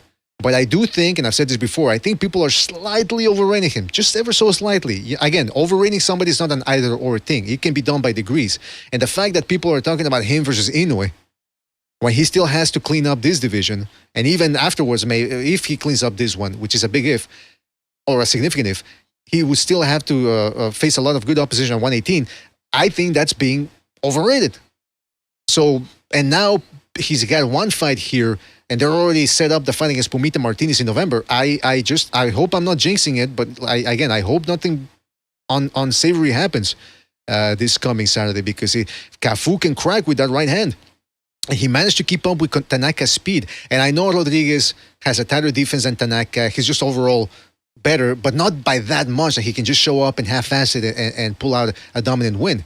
This dude the Kahu can be dangerous. Again, watch the guns. I'm going to send you the Tanaka fight if you haven't watched it, which is a significant win there for Kahu. He kept up with, he's quick. He's not fast. He's not lightning fast, but he's quick. 5 feet 6 inches tall. He's taller than Rodriguez. So, I mean, I think Bam pulls it off, but it's still a risk. It's a significant fight. So we'll see what happens. What are people in the chat saying? We're going to be opening up the phone lines, by the way, fellas. We're going to be opening up the phone lines, so stay tuned for that. OG Blaze says, Bam versus Puma is the fight at 115, bro. Yeah, that's the one we're all looking forward to as well. Adam says, Bam is smiling after he dropped Old Boy was great. I think he's referring to Edwards. Christopher C says, saying Bam would not hang with Inoue is not hating on Bam. Yeah, I don't know what that means. Hand History Revolt says, even Bam is overrated, but lately he has looked very good on his PEDs. Oh, well, he's a snack fighter, right? Isn't he with snack? Yeah, I can't overlook that, no matter how much I like yes, he watching. Is. See, there you go. Not good. Not good at all. I mean, but anyway, this isn't. We're gonna discuss that another show. K Boxing 23 says he uses those pivots well, but he's got to see Junto first before Inoue. Absolutely, absolutely. All right. Anyone else want to say anything about this fight before we move on? I guess not. I guess not. I don't know much about these. I don't know much about Kafu to really break it down. I haven't seen him fight. I'll be sending you the fight as well. Then, how about that? You need to get familiar. You need to familiarize yourself with that fight, because I think it could be, if everything works out well, it could be entertaining for as long as it goes. By the way, may I say too, Kafu is 26 years old, and I think that's why I heard. I don't know if it's true, but I heard that when they offered it to Bam, he said, "But the guy's not 35. Why would I want to fight him?" No, I'm kidding. Now, by the way, I found out that there's a bit of a controversy. Kafu is listed as being 26. But some people claim he's 30 because, again, he's from South Africa. And I don't know if you guys know, but in certain African countries, they have a different type of calendar, which I think is based on moons. So some people claim that he's actually 30. I don't know about that. I'd have to get some of our private investigators on to the case, but it is quite significant. Oh, and by the way, you guys tell me what you think about this while I open up the phone lines. On the undercard of this Bam versus Kafu fight, we got Diego Pacheco, undefeated 23-0 super middleweight prospect, taking on Trevor, the porn star McCumbi, whom we last saw giving Caleb Plant all he could handle. Let me ask you something, guys, before we get into the actual fight. Did Plant losing to Resendiz sort of take away a little bit out of McCumbi's performance against Plant? The reason why I asked that is because a lot of people were saying, "Oh, McCumbi, he gave Plant a tough fight. But then you think about it, maybe Plant was already, rusty or whatever, or never all that good to begin with. So what does that say about Trevor McCumbi? What do you guys think about this fight? You guys take over. I'll be right back. I got to go to the latrine first as well. Is anybody there, by the way? Yeah, I just think Resendiz is just a better fighter than McCumbi and Plant at this point. So I don't think it really says anything, I just think that Resendiz had a better performance. He was in better shape. McCumbi's one of those, what's it called? The club fighter, what was pro box kind of guy. And Resendiz is a little bit step above that. And I guess you could say that Caleb Plant is now a pro box type fighter. He needs to go there to get a couple wins before he comes back on the world stage. Yeah, I think McCumbi and Plant fight was a cautionary tale of what was to happen with the what's the Mexican guy that beat him? What's the name again? Resendiz? Resendiz, yeah. Yeah. Because McCumbi dropped him. Didn't he drop him like, I don't know, twice at least? Or once? What was it? I think it was one time and then another time that wasn't really counted. Something like that. Right. Or you almost dropped him. But yeah, I don't think Resendiz is bad. Caleb Plant, he's just one of those fighters that relies on his athleticism, and now that it seems like it's kind of gone or whatever, he's starting to slow down a little bit. He never really had the stamina to fight 12 rounds the way he does. The guy, he has to really be in control of the fight. It can't be really that close, or else he'll just start fading. That's how I see it. So Resendiz was just younger. He's in shape and he can fight for 12 rounds hard. They actually try to set Caleb Plant up right with the win because Resendiz is his first 12-round fight. And he paced himself well. Uh-huh. Yeah, Caleb Plant is one ass whooping away from retiring. That's real, a blunt way. That's a blunt way of putting it there, Gonzalo. You're right. By the way, somebody said, did McCumbi just get out of jail? I don't know about that. Yeah, because imagine that. If he just got out of jail, that's the second ex-con that Pacheco would be facing. The last one was Steven Nelson. Which, by the way, I gotta rewatch the build-up to that fight. All that jawing that the Bomac team was doing. Steven Nelson, this dude, they were doing so much jawing. And then after the loss, they They're like, I was surprised more people didn't come out saying, man, what a great heart Steven Nelson showed going 12 rounds against a young, strong guy like Pacheco. What a great performance. I'm opening up the phone lines, by the way, so stay tuned for that. Butcher, can you read some of the comments, please, from the chat as we continue on to this show? What we got here.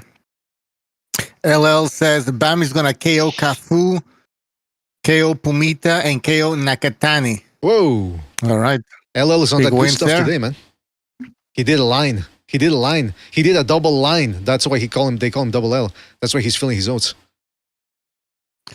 K-Boxing 23 says Caleb Plant is not on Shiraz's level. Well, what about that? But real quick, what do you guys think about a potential Shiraz Caleb Plant? Do you think Shiraz could eliminate Caleb Plant? I mean, Shiraz is going to be moving. Yeah. He's not stationary like Berlanga. I mean, Berlanga, what the fuck was he doing? I think he really believed in his power. He believed in that whole narrative that, Shiraz and Pakistanis don't have a chin or something like that. And he tried to knock him out and doing it in the wrong way, the wrong fashion, making mistakes. Did you hear the conspiracy theories? Oh, talk about that. Talk about it, Recognize. Talk about it. Well, the glove. Go ahead. Yeah, they're saying that Shiraz gloves were stacked. What?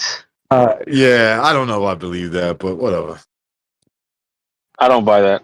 I mean, Shiraz has power, and Berlanga's been dropped by. He got dropped by Canelo. That's a littler guy, right? And then the one that Billy Joe Saunders knocked out, the Argentinian dude, dropped him, pretty hard in their fight. So he's kind of always been vulnerable. He kind of thought that he was gonna bully. He thought he was gonna bully Shiraz. I guess he believed that he hits harder than Adames. So he thought, if he could keep him with his gloves up and keep him scared, I'm gonna do the same and I'm gonna knock him out. And that's why he kind of fought like an idiot. And it was so funny too when he got hit because he got stunned, right? And his head just stood there. And Hamza just started bouncing it between his fists. That shit was funny. Yeah, he was out of his feet basically for like a half a second or something. And then he went down. It was a very brutal good knockout. He was a good. What did Fight Joe say? Did you guys see what Fight Joe said? What? No, I don't know. I'm just asking. Don't you hate him though? Recognize? I don't hate him, but I just don't like. He lies too much. Oh. Well, I mean, So you don't like him. The whole hand wrap thing, by the way. I saw what they were talking about, and they did look a little bit. I think it was the lighting, maybe, or the way they. I'm suspicious. Yeah, if people bring up a good argument, I'll look at it and I'll weigh the possibility that maybe there was some chicanery afoot. But it is interesting, though. So I'm agreeing that, hey, listen, you present to me the evidence, I'll look at it and I'll determine whether it's worth looking into. Well, or look. whether.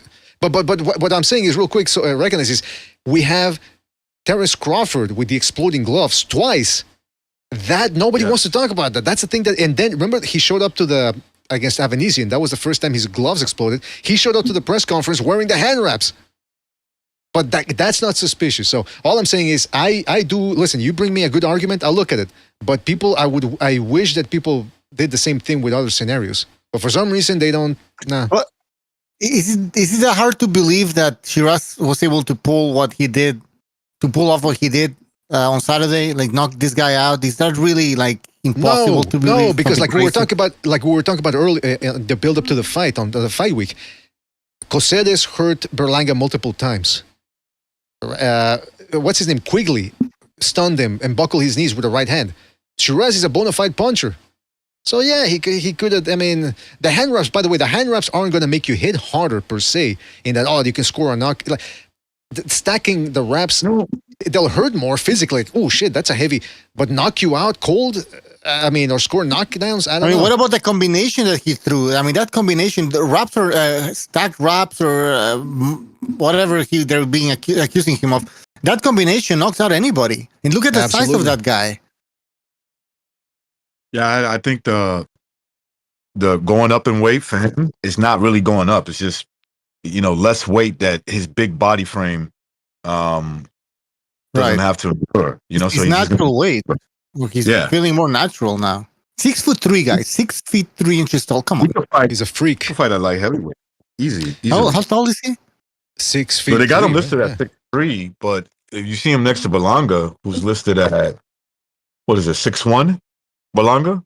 Right. He looked at least 3 inches taller than him. Hey, by the way, 6'3". That's where you're at today, right? Recognize? I think you're at 6'3". Oh yeah. On my tippy toes, I'm 6'3". Real quick, let's go to the phone lines here. People are calling in, and don't forget, fellas, the phone lines are open. Call in. Give us everything, your thoughts on everything coming up this week.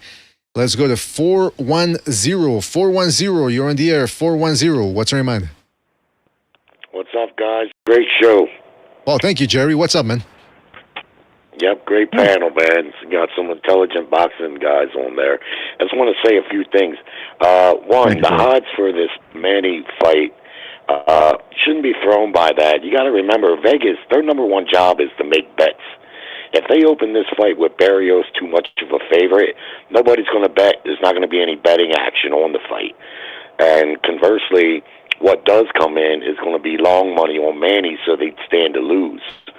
So I never get too carried away with the betting odds, because they're going to change, and they're going to make the odds so people will bet money. That's how they make money. I want to talk just quickly about this gap-tooth fool that fought last Saturday night. I can't stand that kid, man. He didn't do nothing. Now he's saying don't expect that type of action, talking about Shakur Stevenson. Uh-huh. Now he's saying don't expect that type of action. This guy finally shows up. I'm going to congratulate him, and this is what I'm going to congratulate him for. Not getting booed this time. Not stinking the joint out and telling people he's the best fighter in boxing. This guy is a clown, man. I don't care. He's good defensively. Yeah, okay, great. He didn't really do nothing in this fight. I thought the fight was close, very close. It's just, did you favor the front foot aggression and higher work rate of Zepeda, or did you favor the cleaner punching and defensive skill of Shakur Stevenson? Beyond that, I can't stand the kid. Berlanga looked better to me in this fight. This is the best I've seen him look as far as discipline. He seemed to be doing pretty good in the first 3 rounds. He had his guard up high. His jab was strong. It looked to me like he had learned something from that Canelo fight, but when he tried to open up his offense in the 3rd round, which is about usually when a pro level, a pro title fighter or a 10, 12 round fight gets started about the 3rd round. When he started to open up a little bit of his own offense, he was getting caught. And he got caught with a vicious uppercut in the middle of the 3rd round. I mean, yeah, I know this guy got knocked out, but the chin on this guy, man, them punches he took were, I could not believe he got up the first time, and was even more shocked that he was able to get up the second time. Now, theoretically, he was done after the first knockdown. But his heart, there's no questioning his heart. He can punch, too. It could have been a matter of who really got there first. But Shiraz got there first. And Shiraz, in my opinion, and I don't want to overhype him because it's not good to do that off of one fight. But he is the super middleweight Fundora with way better skills, way better footwork, way better eyes. He sees what's in front of him. His defense is better. He's got slashing power. To me, he's a big problem for anyone in that division, including Canelo Alvarez. And I'm a big Canelo fan, but that's a bad style matchup with those long arms. That guy can hit you from across the ring, and you seen with Berlanga how quickly he finished him. He didn't hesitate at all, man. As soon as he chopped him with that one hook, he was on him like white on rice. And like I say, I don't want to overhype him. I'd like to see him fight another top contender or two, but at the same time, he could be ready maybe for anybody right now. And then lastly, Manny Pacquiao, it's hard to pick Manny in this fight because of his age. It just is. I mean, we all know he's a legendary great, but And Barrios is just good enough. I'm actually a fan of Barrios. I think people underrate him a bit because he got stopped there at 140, but he was weight trained badly in that fight. But he went to welterweight, and he's filled out real nice there. He fights with a lot of heart. He's a pretty athletic guy, and he's easily good enough at this point to beat Manny. But this is the caveat. Manny could come out strong, and you don't know what happens if he comes out the first 3 rounds. If he could cut Barrios, and then the fight gets stopped, and right there you go. This is a path to victory for Manny. Now, it's what if. It's a what if thing, but that could happen. Or what also could happen is, you never know, if Manny is on form, why he beats guys oftentimes isn't because his jab is so good or his, anything related to boxing. It's his style. They can't deal with his style. He closes the gap too quick, and he's here. Then he jumps there. He jumps over there. Keith Thurman has broken it down really good, and it's true. Now, it's hard to say if Manny's going to be able to regain that due to his age, but if he can make it real problematic for Barrios. But I expect Barrios to get the win. I expect Usyk to get a win in a very good fight, and I do think that body shot was a good body shot in the first fight. But the ref just made a bad call. I don't think he realized the punch was in his midsection. It did hit the belt, but the belt was up there high. It wasn't nowhere near his groin. It was right in his stomach.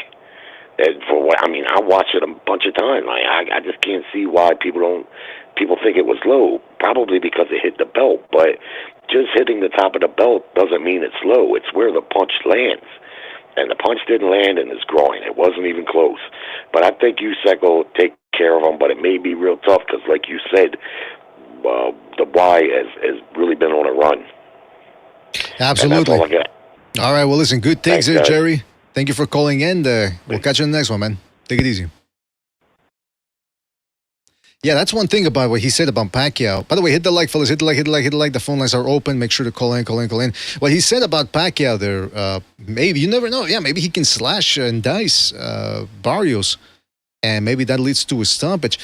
You got to assume that the PBC wants Pacquiao to win, because then they can put him. That's a big name. That's a legendary name.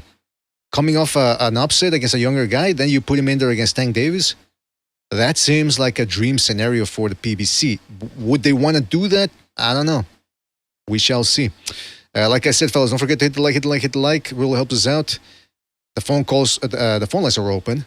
If you want to donate a couple of shekels our way, really helps us out with the infrastructure and the phone lines. The phone lines do cost money, so don't be shy with the shekels. Doesn't take a lot. Just a couple of people donate $2, and that's enough for more phone calls.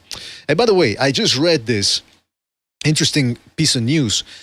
There were rumors that Bakram Murtazaliev was the guy who knocked out Tszyu, by the way, was going to fight former Uber prospect Josh Kelly in a fight that very few hardcore fans wanted to see. Now there's talks that fight won't happen, but instead Murtazaliev might take on Erickson Lubin early in the fall. It says here, Murtazaliev's promoter, Kathy Duva, I didn't know she was still around, was pushing for Murtazaliev and Josh Kelly, blah, blah, blah, was going to demand the mandatory. The efforts ended up falling apart. Duva said Saudi Arabia boxing financier Turki Al-Ashik also sought Murtazaliev bout against Virgil Ortiz, but when the subject was broached with the Ortiz camp, they rejected the fight because of the IBF requirement of the fight-day weigh-in. I thought that was Jaron Ennis who said that. I didn't know Ortiz said that as well. Seems odd that they say no after recently moving up. All right, where's the whole Lubin thing? Hold on, I just scanned that in. So, wow, was it... Who suggested that? I guess it must have been Duba, but there's no quote of her mentioning Lubin. Anyway, what do you guys think? Lubin versus Murtazaliev. How would that fight go? I think it's a better fight than Josh Kelly. That would have been just an execution. But I still think Bakram's going to stop him, knock him out. Yeah, I'm picking Murtazaliev. When would that fight take place? That's a good point. No, I didn't read the whole thing, man. It's kind of all over the place, this article. The reason why I'm asking is because I'm thinking, what's Boots is moving to 154. Right. What's the plan? I remember reading an article a long time, a month ago, about Eddie Hearn saying that their plan was for Boots to take a tune-up fight in August and then fight. But they haven't even announced a fight in August, so that might not even happen. But they did. They mentioned that they wanted a tune-up fight. Okay, so fine. If it doesn't happen in August, it's probably going to happen later this year. Then what's next after that? Are they serious about Boots at 154? You know what I mean? Well, because there's some really very dangerous boxers at that division. It's one of that and featherweight, top two divisions in boxing. And Hand History Vault says that Back was supposed to pay Lubin step-aside money for the Kelly fight because Lubin is a mandatory. But apparently now, this next move would suggest that Lubin is saying, I don't want the money. I want to fight Murtazaliev, which is actually commendable. But it's not outside the realm of possibility for Lubin to win this fight. He's got the speed. Murtazaliev is there to be hit. And Lubin can actually crack quite a bit. He's not a pillow puncher. So, that's an interesting fight, man. Lubin is back in the top 10 rankings, by the way. At 154, so this is a significant fight for sure. I want to keep talking about that a little bit more, but first let's go to the phone call. Let's go to 347. 347, you're on the air. 347, what's on your mind? Hey, what's up, guys? It's NPR. How you guys doing? Oh, NPR, man, it's been a while. What's up? Yeah, man. So let's talk about a few things. First, I'd like to say something about Dan Rodriguez, is that it's a little too early to be talking about some kind of in-away fight for him. And for those who thinks he's fought nothing but old guys so far, well, he fought 2 Hall of Famers, and he beat them clearly. And he also Sonny Edwards, who was, a very fast, slick fighter. He made all of those 3 guys look ridiculous. And so I think maybe, get through somebody like Nakatani maybe next, and then, maybe we'll talk about Inoue, but who knows if that fight's ever going to happen. Inoue's, a couple of divisions ahead of him. As far as the Shakur Stevenson Zepeda fight, I thought that's the best, that's the most exciting that Shakur's ever looked. In other words, it was a live action fighter and Zepeda against him, and he did very well defensively against him. It wasn't just, back foot, tag, and then you run away and all that kind of stuff. It was just, typical Shakur fight. So as far as that fight goes, that's the best he's ever looked. As far as the Shira versus Berlanga, you see that Shira was able to hold his frame. In other words, hold his frame easily. He's so tall. But if you notice something about the footwork, you notice that Berlanga really had to work to get inside. Yes, I agree with the last caller that Berlanga did learn something from the Canelo fight. But unfortunately, styles make fights, and also height makes fights. 6'3" at that weight division is a big advantage. As I say, Shiraz really has a strong frame, and he keeps very subtle with these micro movements through his ankles. If you take a look at what he's doing with his footwork, he's setting up very much smaller movements compared to a guy like Berlanga, who has to work his way inside and come straight forward in a line. And so if you notice that Berlanga could never get an angle on Shiraz, he had to come straight forward. And then he paid the price for that kind of thing. As far as the Usyk fight goes, I'm not really paying attention to the age thing yet. We've yet to see him slow down. And remember, as far as that guy goes, that guy's never smoked a cigarette, ate a bad meal in his life. And he's been training since he was a child, and he's been training against big dudes, and he trained against heavyweights his whole life. So his 38 is Tyson Fury's 28, or some other heavyweights 28 years old. This guy's been doing nothing but training his whole life. I expect him to resoundingly outpoint Dubois. But as far as Dubois goes, it's very tough to catch Usyk on the chin with a knockout blow. So if you notice that his face usually has abrasions on it, because the punches are either hitting him in the forehead, they're never hitting him clean.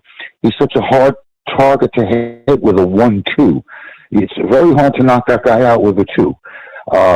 If you notice, the most effective shots against him were uppercuts with Fury, but that's only because Fury is freakishly tall, who's able to throw a long uppercut. So Dubois, in order to really get to him, has to hit him with an uppercut, and that to me is the shot that's going to really do damage to Usyk, besides body shots. But and as far as what they say, when they being soft to the body, everybody's soft to the body. You hit somebody with the right of a shot, they're going down. Anyway, that's about it, gentlemen. All right, NPR, thank you for your call. Good to see you still around. They didn't get to you. Okay. That's good to hear. Yeah, and by the way, because a lot of people thought that Jerry, who people confuse you with, by the way, people call him NPR. I thought he would have gotten to you so that he could be the only guy with a similar voice on the show. But good to hear that maybe you guys had some form of detente that occurred between you two. So shout out to you, NPR. Good to hear you still around, man. Later, man. All right, take it easy. By the way, don't forget to hit that like, fellas. Hit the like. It really helps us out. Helps us out with the show here. The other thing I wanted to say was, man, he said something about the fight, and it just escaped me now. We're about to go, but if I may say, we had Jerry and NPR talk about Shakur Stevenson. It's interesting that I was going on the Twitter sphere after the event, and it was an interesting contrast. We saw people criticizing Canelo, even though he didn't even fight this past Saturday, but nevertheless, as always, people had to bring him up. They were criticizing him because Shiraz managed to stop Berlanga. Canelo couldn't. So that's the criticism right there. Canelo couldn't stop him. On the same night, they're praising Shakur Stevenson for not running. Can you believe that? So the standards are just not the same. Canelo pushes guys back. He does it with defense. He drops them. The only thing is he can't stop him, but he dominates them. But he gets criticized for it. Shakur Stevenson does the bare minimum, which is not to run, at least stand your ground a little bit and let your hands go. All of a sudden, you see Shakur Stevenson, you can't talk smack about him now. He proved everybody wrong. It seems it's almost like that spoiled slacker who finally gets a job and now expects people to praise him for it. I don't know. It just goes to show you the standards just aren't the same for different fighters. Imagine if Canelo fought like Shakur. He's on the ropes for half of the fight. Then, when his opponent gets tired, he starts to fight in the middle of the ring. He starts teeing off on the guy a little bit. And then he can't hurt him. And then get his head snapped back. Canelo can't hurt him by jabs. Canelo's washed up. Do you see him on the ropes? He didn't know what to do. He was just showing up, blah, blah, blah. But, because it's Shakur, it's a masterclass. And then the judges, that's another thing. 119, 109, 118, 110. That's just ridiculous. Who the fuck gave one round to... This is supposed to be a professional judge, guys. A professional judge gave only one round to Cepeda. So again, when it comes to... And I don't want to change the topic here, but when it comes to Canelo Crawford, Canelo must knock out Terence Crawford. He must knock him out. The judges will not be on his side. And this fight last Saturday just proves it. BDA, there's a super chat. Real quick, shout out to Rafael Garza for his contribution with the super chat. He says, Jerry knows boxing. However, would Jerry hold Turkey's hand like Bud held Turkey's hand, or like George Bush held hands with King Abdullah? Oh, wait a minute. He's suggesting that Jerry would somehow be willing... So you're saying Jerry would be willing to hold hands with Turkey al-Sheikh just to get some ringside tickets to one of the events? I would hate to think that's true, by the way. I would hate to think that of Jerry, let me tell you. I would hate that. Well, can I add on to what Bucho was saying? Because I did want to mention that earlier. Looking at the scorecards of the fight, when you guys talked about it, I hadn't really got a good look at it. You know, I got a better look at the fight, and then the scorecards were really a joke, right? So one of them gave Zepeda 1 round, and the other 2 judges gave him 2 rounds. You know, you could give him easily like maybe the first 3 or 4. You know, and it was just, this was supposed to be a one of those. It was supposed to be like a turning point in boxing, right? Because Turkey was saying that he wants to change the culture of boxing. He doesn't want no more of this running shit. He wants to see real fights. And to Shakur Stevenson's credit, he did, you know, stand his ground, but he didn't really hurt his opponent. He didn't really, you know, quote unquote, go for it. He never really tried to stop Zepeda. You know, he was getting, and I think he was just like very lackadaisical in there. Like I said, after a certain point, it almost looked like a sparring match. I didn't see like either guy really, you know, I think Zepeda was tired, and Stevenson, I don't know if he really doesn't have any power. You know, they just couldn't hurt each other. And I say all that to say this, you know, like I was saying about the culture of the boxing was supposed to be different. This was a chance to really send a message to the masses that, hey, we're not going to accept this shit no more. But as you know, as you can see from the scorecards, and like Mucho was saying, Canelo will have to probably knock Crawford out to get a fair shake. And it's just like the more things change, the more they stay the same. And it's a little disappointing, but you know, whatever. Well, you know, it's interesting. Somebody called it a Mexican style fight, and that Shakur fought Cepeda's come fight. on. I mean, which Mexican lies on the ropes like that with a Philly shell like that? And that's not a Mexican. Let me tell you, there's in Mexican style. There's blood. There's effective aggressiveness. Punches landed. This fight didn't really have any of that. There's some pain. Someone gets hurt, you know what I mean? But I would say the rope-a-dope, it would have seemed like he was trying to do to Zepeda, right? That only works if you knock your opponent out. If you just stand there and let him treat you like a punching bag, and like I said, get your head snapped back by a bunch of jabs, even if they're not that hard, I mean, you're still losing the fight. So I don't know. You know what I mean? Well, it's interesting because we demanded, channels like ours and others, of course, said, look, the bare minimum is just don't fucking backfoot bitch it the way you did against Nakatila and De Los Santos. There were people out there, like, what's his name? Naji from Cigar Talk, who was like, no, don't fight the way you want to fight. Now that Shakur Stevenson does the bare minimum and doesn't run as much, because he did move around the ring there in the latter part of the fight. He's like, y'all see, Shakur Stevenson stood his ground. I was like, yeah, he stood his ground because people pressured him into it, not because of people like you. If this dude, Naji, would have had his way, Shakur Stevenson would have fought the way he did against De Los Santos and Nakatila. And like I argued after the fight, if he does that, if Shakur Stevenson does that against the Zepeda on past Saturday, maybe he doesn't win the fight. Maybe the judges give it to him. So to Zepeda. So that's one thing about that. And second of all, the thing about, what was I going to say about the pressure? Oh, yeah. So now people, okay, congratulations on Shakur Stevenson. What the fuck? Oh, you're coughing now. What the fuck? Hey, by the way, I see. I don't even know if I didn't even know if that's a real solitis. We've been on for 2 hours. As soon as we start talking about the half Afro-Anglo guy, because remember, Shakur Stevenson is half Puerto Rican, he comes out. He has nothing to say about Pacquiao, about Fundora, about He's running in no cap. Let me ask y'all something. Let me ask y'all something real quick. Let me how do I get a Mexican bitch? Because the Afro-Anglo women, they don't like me. So how do I get myself a they beat me up. They're too masculine. They beat my ass. I mean, they're angry because we're not seeing anything crazy here. And when it comes to Shakur, I mean, they're praising him for not running. How bad was it? Let me say, Lucho, let me say something about that, right? Because what were they all saying before that? The shrinking ring and the no running rule and blah blah blah.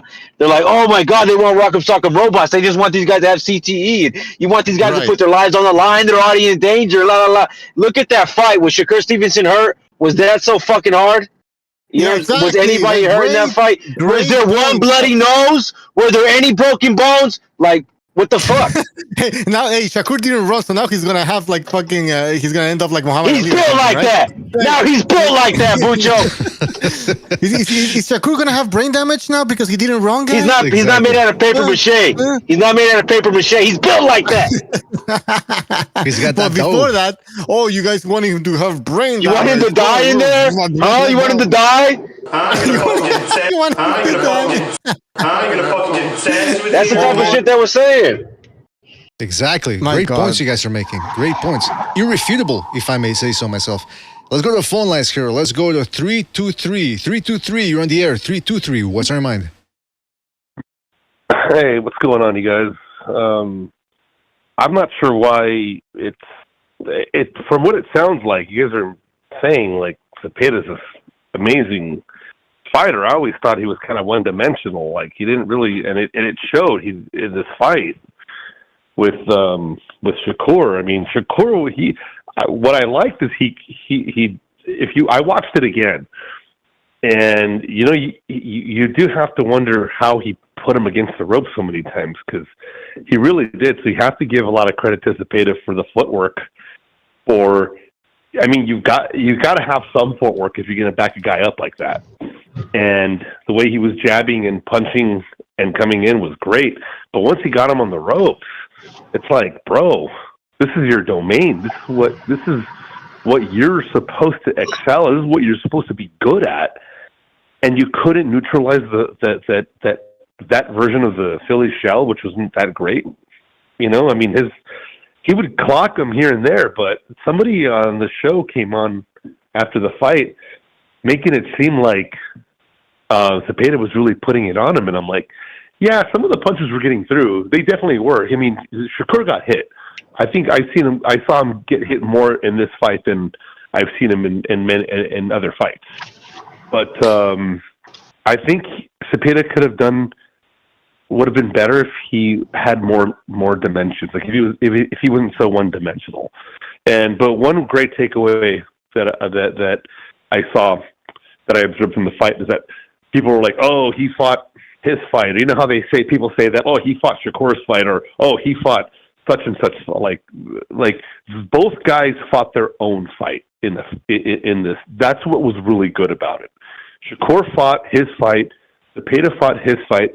It's just that Shakur was better than Cepeda. Now that's all it was. He showed he had a little bit more to his game, and he wasn't just so one-dimensional. Shakur actually stood and traded in the pocket. Now, neither guy I've ever thought had much power. So, if you're struggling to knock out a guy like Tevin Farmer after hitting him 1,000 times, then yeah, you probably don't have a lot of power. That's true. And if it's going to take you if it's going to take you 9 rounds to get rid of an electrician, you probably don't have a lot of power. That's just the way it goes. And you hurt your hand. I thought that Shakur was probably going to hurt his hand in this fight, and he didn't. So I don't think those Shakur punches had much sting on him, and they didn't keep Cepeda away. Now, Cepeda's got to work on something. He's got to work on his punch variety. He's got to work on his punch selection, because the guy does, realistically, he only has about 2 more years of that speed left, because that speed goes away, and he's not going to be able to keep up 12 rounds of that for too much longer.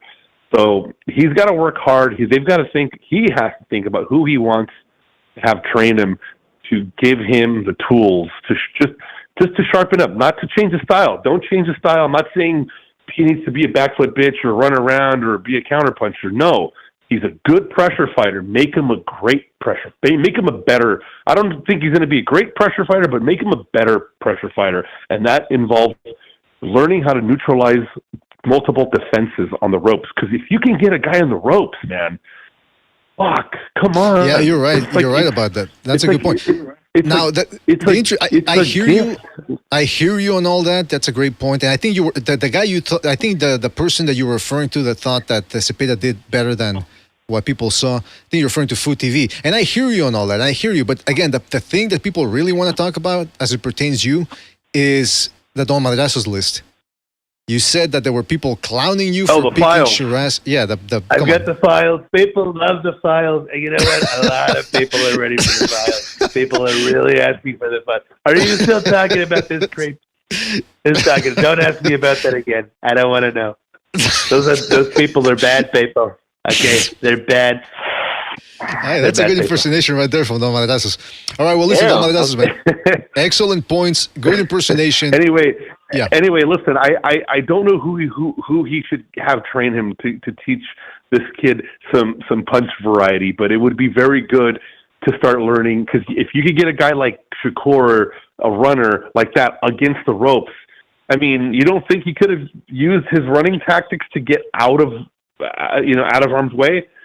Zepeda pressured him really well, and Zepeda closed the distance on a guy that's a little lankier than him. So I do agree that Zepeda's a good fighter.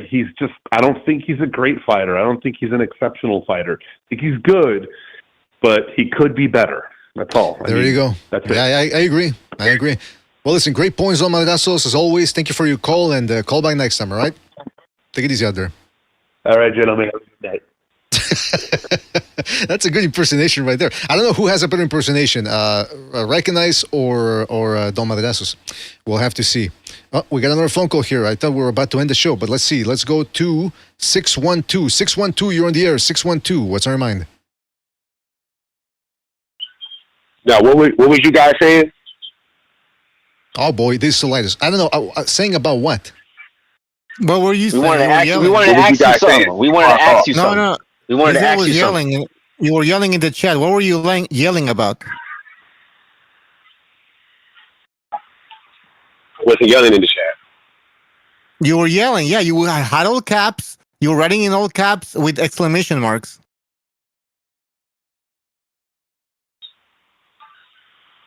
You said something about... Y'all talking about Shakur and Zepeda? All right, listen. Either make your point, don't ask questions, just make your point so that we can move on, all right? We're almost at the end of the show here. I thought we were done. Now you call up, staying silent for 5 seconds at a clip. Make your point, please. Offer a point. What do you disagree with? An opinion, a point, something.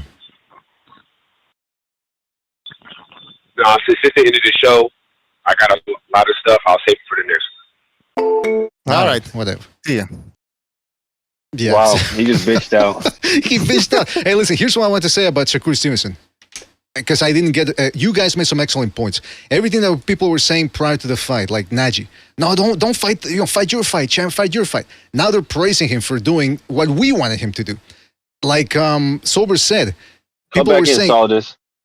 Like Sober said, people are afraid, they want these guys to die. Nah, what we've been saying for years, you can fight a little bit more in entertaining fashion without necessarily sacrificing your defense. You don't have to, it's not an either or thing. And I just want to say something. Now Shakur Stevenson did the bare minimum, right? But they said, here's my thing. The expectation was that he was going to overwhelm Zepeda. He was going to make him look foolish. He was going to style on him. He was going to stop him. He said, I'm going to put belt to ass. And I didn't see it. But for some reason, Shakur Stevenson actually was overrated. And because he didn't perform the way people expected him to. I saw a lot of people on this show calling in and all that, saying he was going to stop Zepeda. That didn't happen. Now all of a sudden, still, despite all of that, he's this great fighter that nobody's going to be able to touch. He's untouchable from here to 147. And it's interesting because people say, when the people criticize Lomachenko, and they rooted against him, to the point where some people were laughing when he got robbed against Haney. And then when he retires, people saying, yeah, he was overhyped. Now you got Shakur Stevenson. Nowhere near as dominant as Lomachenko, because Lomachenko was putting pressure on guys, on bigger guys, and stopping them. Shakur Stevenson comes nowhere near close doing that. Now, because of that, he does these decision wins. He doesn't even perform the way people expected against Zepeda, and he's this great fight. I don't know. To me, he's being overhyped. But for some reason, certain people refuse to criticize him the way they did Lomachenko. So what's going on here is another case of, listen, if you want to get the definition, erotica is defined as a literary work that is designed to elicit arousal. Okay? Now, the work itself is conjuring an image in your head that arouses you, but it is non-existent in the objective world. In other words, you're reading, let's say, erotica, there's a sexual act going on, you're reading about it. It's not real it's not in the real world. It's all your mind. It's phenomenology. And it's something similar here. They're telling us that Shakur Stevenson did something that we didn't see. In other words, it's pugilistic erotica. They're claiming that Shakur Stevenson is this dangerous fighter, because I've heard some people say that. I said some people say he put belt to ass. The only guy that got hurt in that fight was Shakur Stevenson. So it is what it is. It's another case of pugilistic erotica. Things that didn't happen, but yet nevertheless creating and eliciting a physical reaction from people. It's quite interesting to study, and I suspect more people are going to start looking into this like we are, and maybe even flesh it out a little bit more. But that's all I had to say about that. Fellas, anything else we missed before we depart? Nope. All right. Well, there you go, fellas. Listen, thanks again It's a for very good term. Absolutely. I mean, because it's true. Belt to ass, and that didn't happen. And then I saw people in the chat on Saturday. I told you Shakur Stevenson was going to win. It's like, what? You won brownie points because you picked the favorite to win? He didn't win. And then people's like, I told you. Okay, I heard a lot of people say he was going to stop Cepeda. Didn't even come close. So I don't understand why people are making a big fuss about he didn't run. But guys, he didn't run. He didn't run. Okay, congratulations. You did the bare minimum that we asked you. You want a cookie for that? It's outrageous. That's why, that's why boxing is in the state that it's in, because you have people that don't care about the rules, i.e. clinching, running, stalling, that whole thing. And then they overpraise certain fighters for doing the bare minimum. It's like a beaten wife, a battered wife that doesn't get beaten on a Friday and she thanks her husband for it. That's how pathetic some of these boxing fans are nowadays. And we're trying to change that, but we need your help. We need your help. The Hand History Vault is saying that we should talk about Pitbull against Fierro. It's going to be probably similar to the first fight, I assume. And I checked the odds, and Pitbull is a big favorite. So I see it going Pitbull's way again. Going the distance anyway. Regardless of who wins, Tashiro Fierro's got an iron chin. Never's been knocked out. That's something I missed the first time. He's got an iron chin. That's right. And so does Pitbull. So it goes the distance. Yeah. Well, we should jump to in the chat says pillow to ass. Yeah, that's what it was. It was a nice soft pillow to the keister. No, but this Shakur thing, it's because a lot of the pundits they're praising Shakur. They're saying it was a virtuoso performance. It was nice, but I don't know what they were looking at because he was. It's almost as if they were not surprised he wasn't knocked out or something, Exactly. Yeah. He's getting. They're praising him for not running and for look, he showed us another level to his game. And I'm like, really being like that on the ropes? I'm telling you, Bucho, it's pugilistic erotica. Things that never happen in real life, but yet they elicit the same response from people. They get overhyped. They get hard. I mean, I gotta tell you. And then the thing, and then when you start talking to these people who are claiming that this was an amazing performance, and you start telling them, well, it really wasn't. Like it was a close fight. They turn to the scorecards, right? Oh well, look at the judges. They had it 119, 109, 118, 110.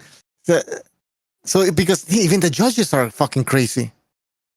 They don't even know how to score a fight. Well, and then you brought up the fact that if you want to justify, again, pugilistic erotica, you could go to Canelo Mayweather and say, well, one judge had it 114. I guess that means it was a close fight because one judge had it that close. Makes no sense. And also every time that Shakur landed, well, he was fighting close to where he's from. The audience was, yeah, okay, I get it. He was snapping Cepeda's head back. I personally thought that was going to happen because the other guy, he did that too to him. Tevin Farmer. Yeah, but the home crowd was like really cheering for him. In the 9. Hey, by the way, yeah, they were. I mean, yeah, but like you said, he was rattling his head. So those are like what I call the and shots. The ones that really create excitement with the judges and the crowd. So it's clean punching, not exactly the most effective, but it's clean. The other thing is, real quick, as it pertains to Devin Haney versus Brian Norman, that fight, again, it's a long ways away, but it's coming in November. I'm watching that Norman versus Quinton Randall fight. And again, we can't do anything with that fight because it's top rank and they strike you right away. So I cannot show you the evidence, but Norman was quite inept at closing the distance. Now, granted, that was a fight from 2023, so he might have improved since then. And again, when you get a young guy like Norman, who's in his early 20s or mid-20s, 1 year or 2 years can actually be quite differential. In other words, the difference between being 23 and 25 can be night and day. Because in that period, it's a fertile period for improvement. So hopefully, if you're a Norman fan, you're hoping that, he's learned how to close the distance. Because the inside fighting, he's got it. But it's the getting on the inside that's going to be a problem against a guy like Haney. Haney does have good feet, and on top of that, he's got a jab that you got to get past. And then on top of that, even if you get past his jab, he's going to dip below the waist and run you into a clinch. And he does it very quickly. So Norman is up against it. I think the Haneys really did see, like Mikey Garcia, they see something that they can exploit because they know, hey, this guy's never really fought a mover before. And then on top of that, if we win, we get high points from the hardcore boxing fans because we took on a dangerous guy who's really hot at the moment. Sorry to use the word hot, but it's the only thing that came to my mind. Or who's quite popular now with the hardcore boxing fans as a dangerous fighter. So yeah, I think the Haneys are taking this risk, but then again, those power punches from Norman are real, so we will see what happens. So what is Devin Haney gonna do? Is he gonna get on his bike again? Because he really showed nothing against Jose Carlos Ramirez, and that guy, you could also say he was shot too. Mm-hmm. So is he fully back from the Ryan Garcia shellacking? And there was like a clip also that they posted on YouTube when Shiraz knocked out Berlanga. You know, it was showing like Haney looking all scared.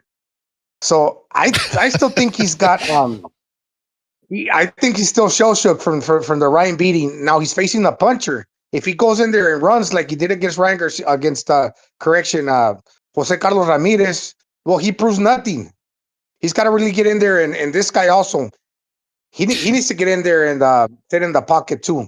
But you know what, Gonzalo? Jim Lampley once said that one of the big difficulties in fighting Mayweather was that Mayweather is a guy that doesn't care whether he entertains or not. He doesn't care if the crowd hates him and boos him. And the same thing with Haney. I don't think he cares if he entertains or not. I don't think he even cares if he bores and pisses off the Sheik, because he probably thinks, hey, as long as I get a win, it's better than in the position in which they are now, which is he's a boring fighter who's also had his cherry popped by Ryan Garcia. He's a walking joke. And so because of that, him and his father probably think, hey, as long as we get a win over a dangerous guy like Norman, we're going to be in a better position, even if we piss off the Sheik. And the problem with for Norman is that when people say that about Ramirez, oh, well, you know, it's up to him. It was up to him against Haney to cut the ring off. He actually was doing a good job of cutting the ring off. My evidence is, if you rewatch that fight, you see that for long stretches of the fight, Haney was occupying the periphery of the ring, meaning he was getting pushed back by Ramirez. The problem was that when Ramirez, the slower guy, would try to pull the trigger, Haney would either get out of there half the time, or half the other time he would clinch Ramirez, which is illegal. And the referee never did anything about it. So it's going to be the same thing with Norman, Gonzalo. He's going to get close to Haney, but then as soon as Haney feels like he's in trouble, he's going to go to his safe space, dip to his right, let Norman run into him, and then he's going to clinch him. Unless Norman learns how to gauge the distance and stops before Haney drops to his waist, below the waist. Yeah, because the whole Tom and Jerry comment wasn't only for Shakur Stevenson. It was meant also, in my opinion. I mean, it's like the saying goes, if the shoe fits, right? But as soon as the Sheik said that, I bet those two guys were thinking, oh, that he's referring to me, because the fight for what do you call it? The City of Wolves card. That was mentioned a lot. So he got a lot of negative publicity for that performance, and Shakur for his prior fight against De Los Santos. So yeah, one down, one more to go with Devin Haney. He's got to prove something. Well, but you know what? Though, it wasn't. It's people get mixed up with that a little bit. They keep harping on the running. It's not just running. It's leaping back, which you know, when both your feet leave the ground for over 3 inches, or above 3 inches, that's leaping like a rabbit. And that's not the only way to stall a fight. The other way to stall a fight is a clinching, which we've been trying to tell people is against the rules, but for some reason the rules don't apply anymore. It's anarchy. The other thing is dipping below the waist, which is also illegal, and not throwing punches. That's also another thing that makes fights boring. That's why also Ryan Garcia deserves criticism for his performance on the City of Wolves, because he got hit with one big punch that dropped him. And then afterwards, he didn't throw anything of significance other than a jab. So he deserves criticism too.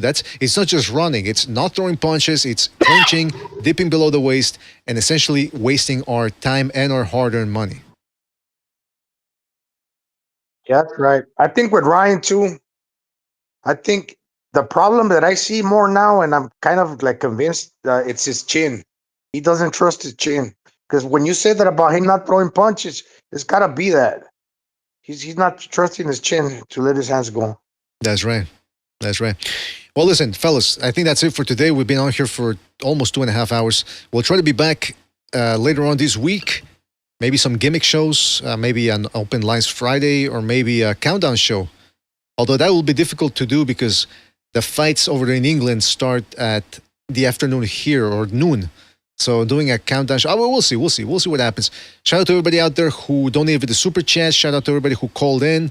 Of course, shout out to everybody on the panel. I'm talking about Bucho, Gonzalo, Never Sobers. Recognize was here earlier. Shout out to you guys. What was that funny, Never Sobers? Why? BDA, before we go, have you heard about what's been going around the MMA world? No. What happened? Conor McGregor got exposed by, she's like she's an artist, right? She's like a pop artist. Her name's Azalea Banks. Uh-huh. Apparently, Conor McGregor sent her like full nudes. Whoa! And she said like he had like a little Irish pickle or some shit. Oh no, he had a chode, and she posted the photos on I think on Twitter. Oh no! So she's going everywhere around there making fun of Conor McGregor. So Conor McGregor sent her a picture of his. First of all, okay, wait a minute. Why wouldn't? Are you saying that he was hard and he was still small? Is that what people are saying?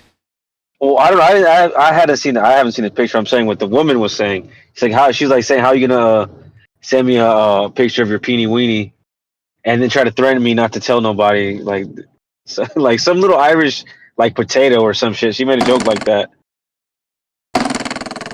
Yeah, I mean, if you're gonna send a woman a photo and you're not that well endowed, you gotta stretch it out. You can't just. You gotta hit the right angles. You know what I'm saying? Like when Andy Ruiz was making us think that he was losing weight for Joshua. You gotta hit the right angles, bro. And you can't take a picture after you took a cold shower. It's all shriveled up. You gotta stretch it out a little bit. You gotta let it out for air. What was he thinking? You know what it is? It's the coke. Allegedly. Yeah. Yeah. He can't get it up because no. Actually, hold on. Isn't that a stimulant? Isn't that supposed to get you hard? Well, I don't know. I think there's a past. I guess there's a limit you can pass where I don't know. I don't fuck with that shit. Yeah, and by the way, these fucking idiots still don't send dick pics. They're gonna save them and use it against you. Yeah, what are you guys thinking out there? Come on, man, step up your game. Do what I do. You send a digitized version that you can somehow erase from afar. That's what I do. The AI photo. Yeah, exactly. Yeah, plausible deniability. Is that me? Well, listen, shout out to everybody on the panel. Like I said, shout out to everybody who donated the super chat, everybody who called in. We'll try to be back as soon as possible. Don't forget to hit that like, subscribe, donate via the Buy Me a Coffee app, the Patreon. We got some videos upcoming, so stay tuned for those. Shout out to you fellas. Thanks for watching. Catch